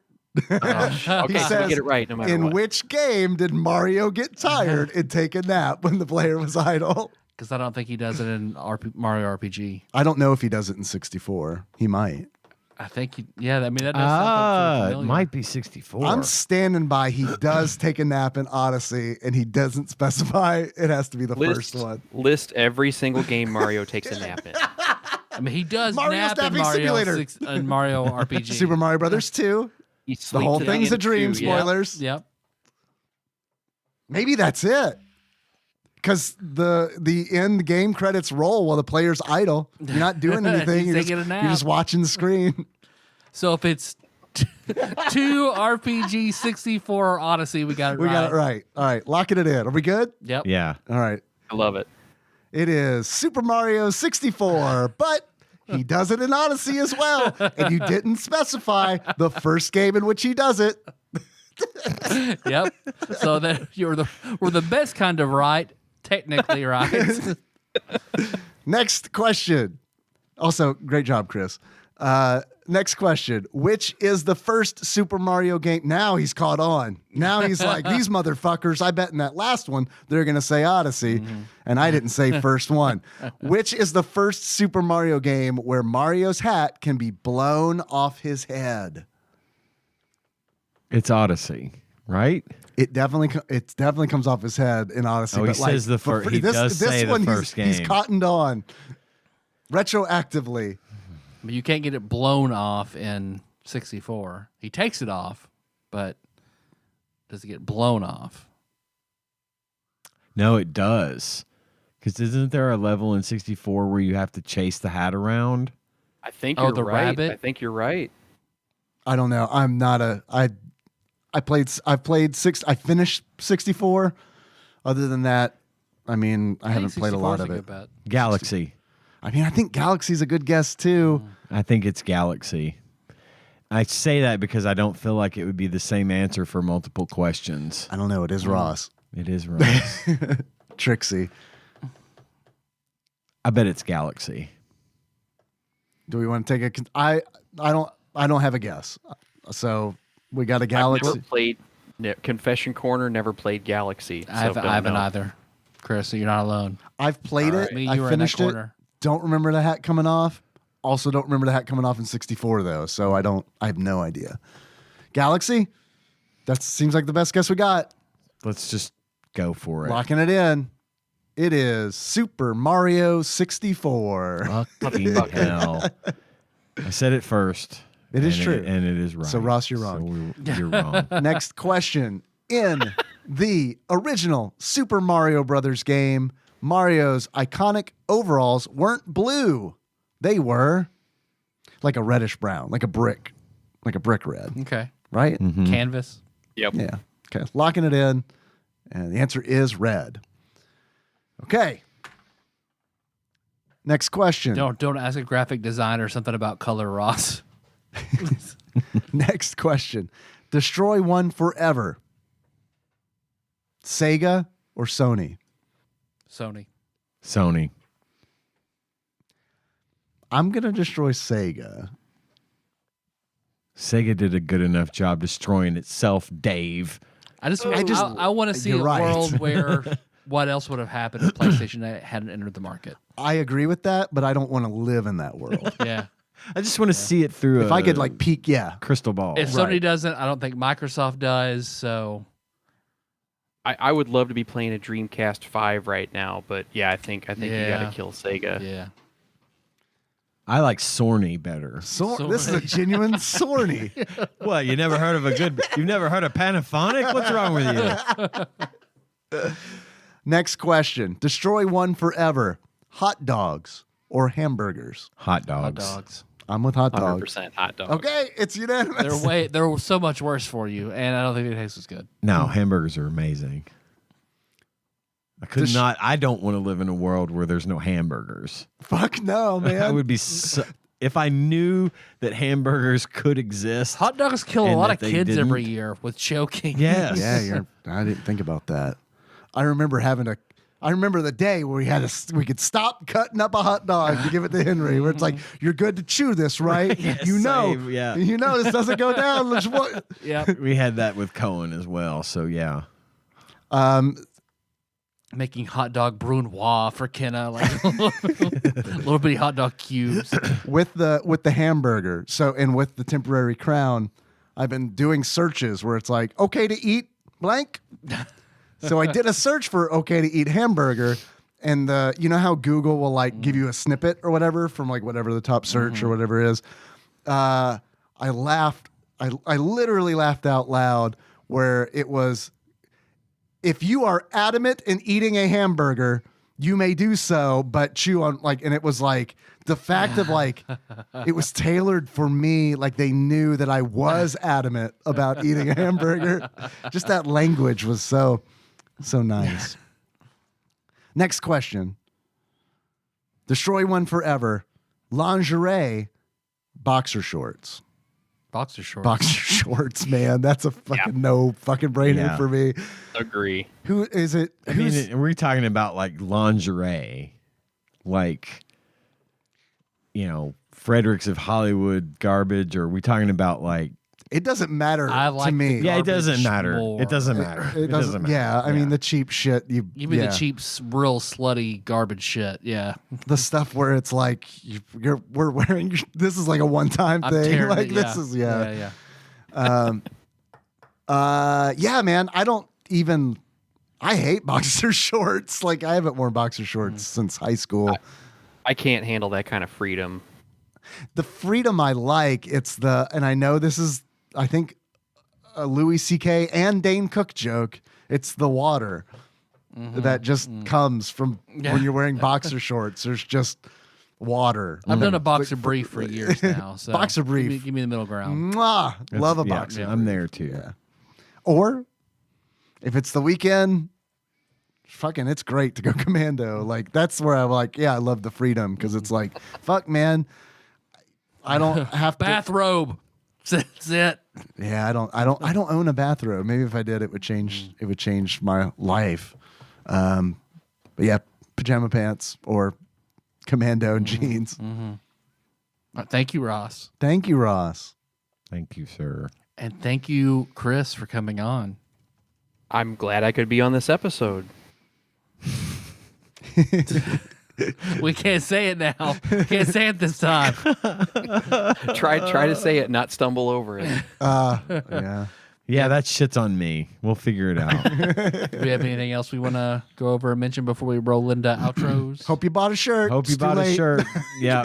Yeah. I think it's too late if you haven't. And Just kidding. You probably still get one. Yeah, if you want to. I'm sure Choctaw would be like, "Fuck me, these sales are horrible." Yeah, you take them. it's We can fine. get one more in. If you want to buy, if you want to try to buy a T-shirt at this point, we're not sure if you can or not. We haven't talked to Robin a bit, but go to bossbattles.gg. He doesn't talk to us anymore. This shirt's did so fucking poorly. Thanks, guys. Appreciate it. Yeah, that's on you.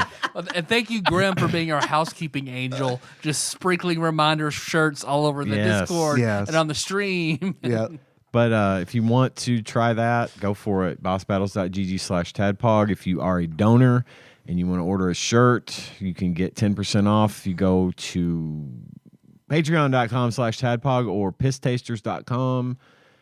Get your discount code. Not Chris Tasters. Not Chris Tasters. Yet. pisstasters.com. Get your discount code before you buy the shirt. And we'll let you know what we find out about those when that comes around. So thanks for listening. Oh, go. Thanks for listening, everybody. You can find the show on iTunes, not SoundCloud, Spotify, just all over. Just Google us. If you want to send us something, you can send us something at Tadpog Studios, care of Nicole, Nance, P.O. Box 3785, Paducah, Kentucky 42002. You can call us 270-883-2555. There's more shit, but most importantly is that Patreon. We do have a Patreon. If you'd like to give us money, which we use to help buy equipment, sometimes that equipment doesn't work out. Sometimes it does. Yeah, they need equipment. Give them money. But if you'd like to do that, all the money that gets donated to the show is used to keep us alive and keep the show going. And the show, we're glad to do it. We love to do it. The show is free. We never have a requirement. We're not going to have ads. We're not going to do things like that, at least not yet, to generate revenue. So every little bit counts. Patreon.com/tadpog if you'd like to get in on donating and be like our esteemed guest, Chris Edler, who is a member of a group that we like to refer to as our executive producers. These wonderful people donate $20 or more per month to the cause, and I'd like to read you the list of those people now to show our gratitude. We're going to start off with Usurper Grimm. God Emperor Alex Pena is back on the list, baby. Hell yeah. Hell yeah. Cousin David Galino, Plinko Nick Price, Cubicle Monkey, Cthusiast Jeff Miners, Master Cycle Baron Kevin Link, Joseph Phillips, Gamebug Prime Nathan Eaton, Matt Gentile, a.k.a. Gentle G, Princess Consuela, Banana Hammock, Flavor Trick, Taryn Dahl, congratulations on your marriage, Pinball, Archmage, Chris Edler, we are so glad you could be on this episode. Platinum. Hell Yeah. Platinum member Brett Miller, Sandwich Pope Phil Hawkins, Nate from Utah, first time caller, Drink Smith Joey Webster, Dig Dougie, Derek Pope Sandwich. Thank you all so much for your generous donations. Yes. It's super cool of you guys to do what you do for us every single month. And we are gonna do some calls next week, we think. We overcame the technology barrier in a different way. Yep. We did. We're still working on that. I started off tonight's episode really in a pissed off mood because something we tried that I was very excited about did not work. It's okay. We fell back and punted, and now we know what we got to do next week, but we're going to do some calls. Yes. Just chill the fuck out, everybody. Yeah. Karen. Phil doesn't believe we're doing it. I'm fucking okay, doing it have to. just to spite See, Phil. That's why the reverse his psychology. angle. Yeah, that's his he angle. does. Yeah. And I said, what kind of pope doesn't have faith? And then he said something about I can put meats and lettuce and cheeses between bread or something. I don't know. Yeah. This all happened on the Discord, which if you'd like to get in on the conversation and hear all my this son pooped on the floor. hear all this weird shit we talk about in the Discord every day, go to bit.ly/TADPOG Discord. I almost said Dispord. We should start Dispord. Dispord. Arthur, ask your dad about the floor poop. Ask him. It'd be a great place to hawk all those Sornies we bought. Oh yeah, the genuine Sornies. The genuine Sornies and the Panavonics.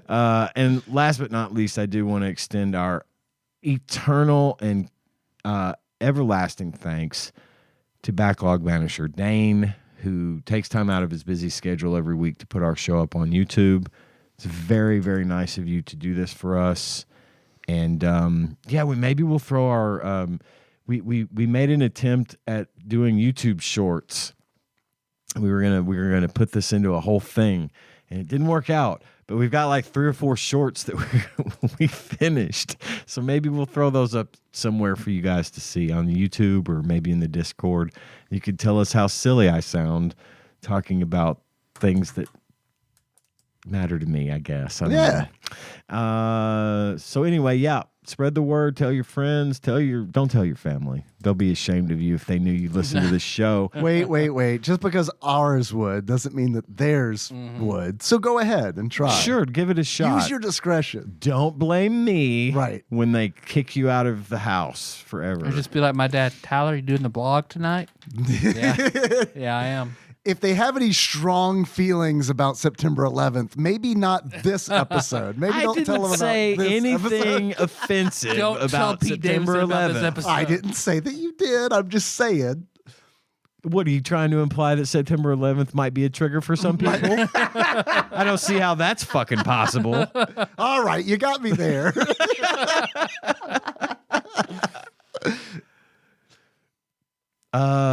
That's it. That's all I got. Our theme song is Moves by Sycamore Drive. The link to that track on the show at TADPOG.com. Chris, how would you like to close this out? Do you guys want to do Eric Clapton singing the Aerobiz theme song? Yeah, that sounds good to me. Kind of mournful, tropical Capricorn. Like maybe he knows September 11th is going to happen. Oh, he knew. He knew. Speaking of Eric, Like Phil Collins watching that kid drown. Eric Clapton knew. Speaking of Eric Clapton and triggers, you might have noticed tonight that my achievements they had a theme, and that was around the movie Airplane. Right. My original idea was 9/11. a Tears in Heaven themed achievement list that ended with you leaving a window open. No. While playing Aerobiz with an unattended child in the room. Anyway, time to end the show. Take it dark. He said racist things. See, It's fine. shit I said was fine. The shit I said earlier was fine. So until next time, Tropical Capricorn. Eric Clapton is so fucking overrated. Yeah. Well, he's got that anti-vax song now, right? Yeah. Oh, Jesus. And he had like this racist rant. Like, granted, it was a while ago, but still, It kind of sticks. It was Shit like a that racist sticks. rant. So, Yeah. I've always been a David Gilmour guy. Yeah. I'm a Gilmour guy. David So Gilmour did girl. Kramer. Michael Richards also had a racist rant a long time ago, but Yeah. it still doesn't. We're not going to let it go. I mean, yeah. Nope, you shouldn't. Okay, fuck. Bye. Bye. Bye.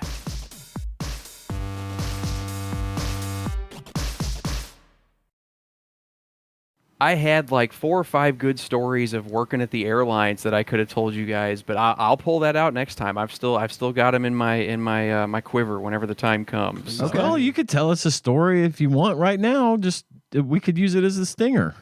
Oh my God. Okay. Well, so as an aircraft mechanic, sometimes you will notice people in the terminal watching you do your job. So had a few situations where we had the engines opened up on a plane, which is normal, just like opening the hood on your car. While it's in flight. To you, yeah, it's I mean, normal. yeah, you don't want it to happen when you're flying. To but, me, I don't want a to friend see of mine, we were both working on the plane, and the starter had broken. And one of the things you do to try to fix the starter on an airplane is tap it with a hammer to see if it'll start working. It's just a little valve. It's actually a thing you do. You do that on a car too, actually. You can hit a go. starter with a hammer on a car to get it to turn over a couple more times. Yeah, get a few more flights out of it. Maybe we'll change it tomorrow. It won't be my problem. That's the thought. All right, I'm done. Wow. We're tapping on I have the a plane flight in with a few hammer, months. and we Love that. see people in the terminal watching us do this, and like we can see the look on their face that they're terrified what we're doing. So after we notice that, then we start making like really animated shoulder shrugs, scratching our heads, and just hamming it up. Like, oh my God, I don't know what I'm doing.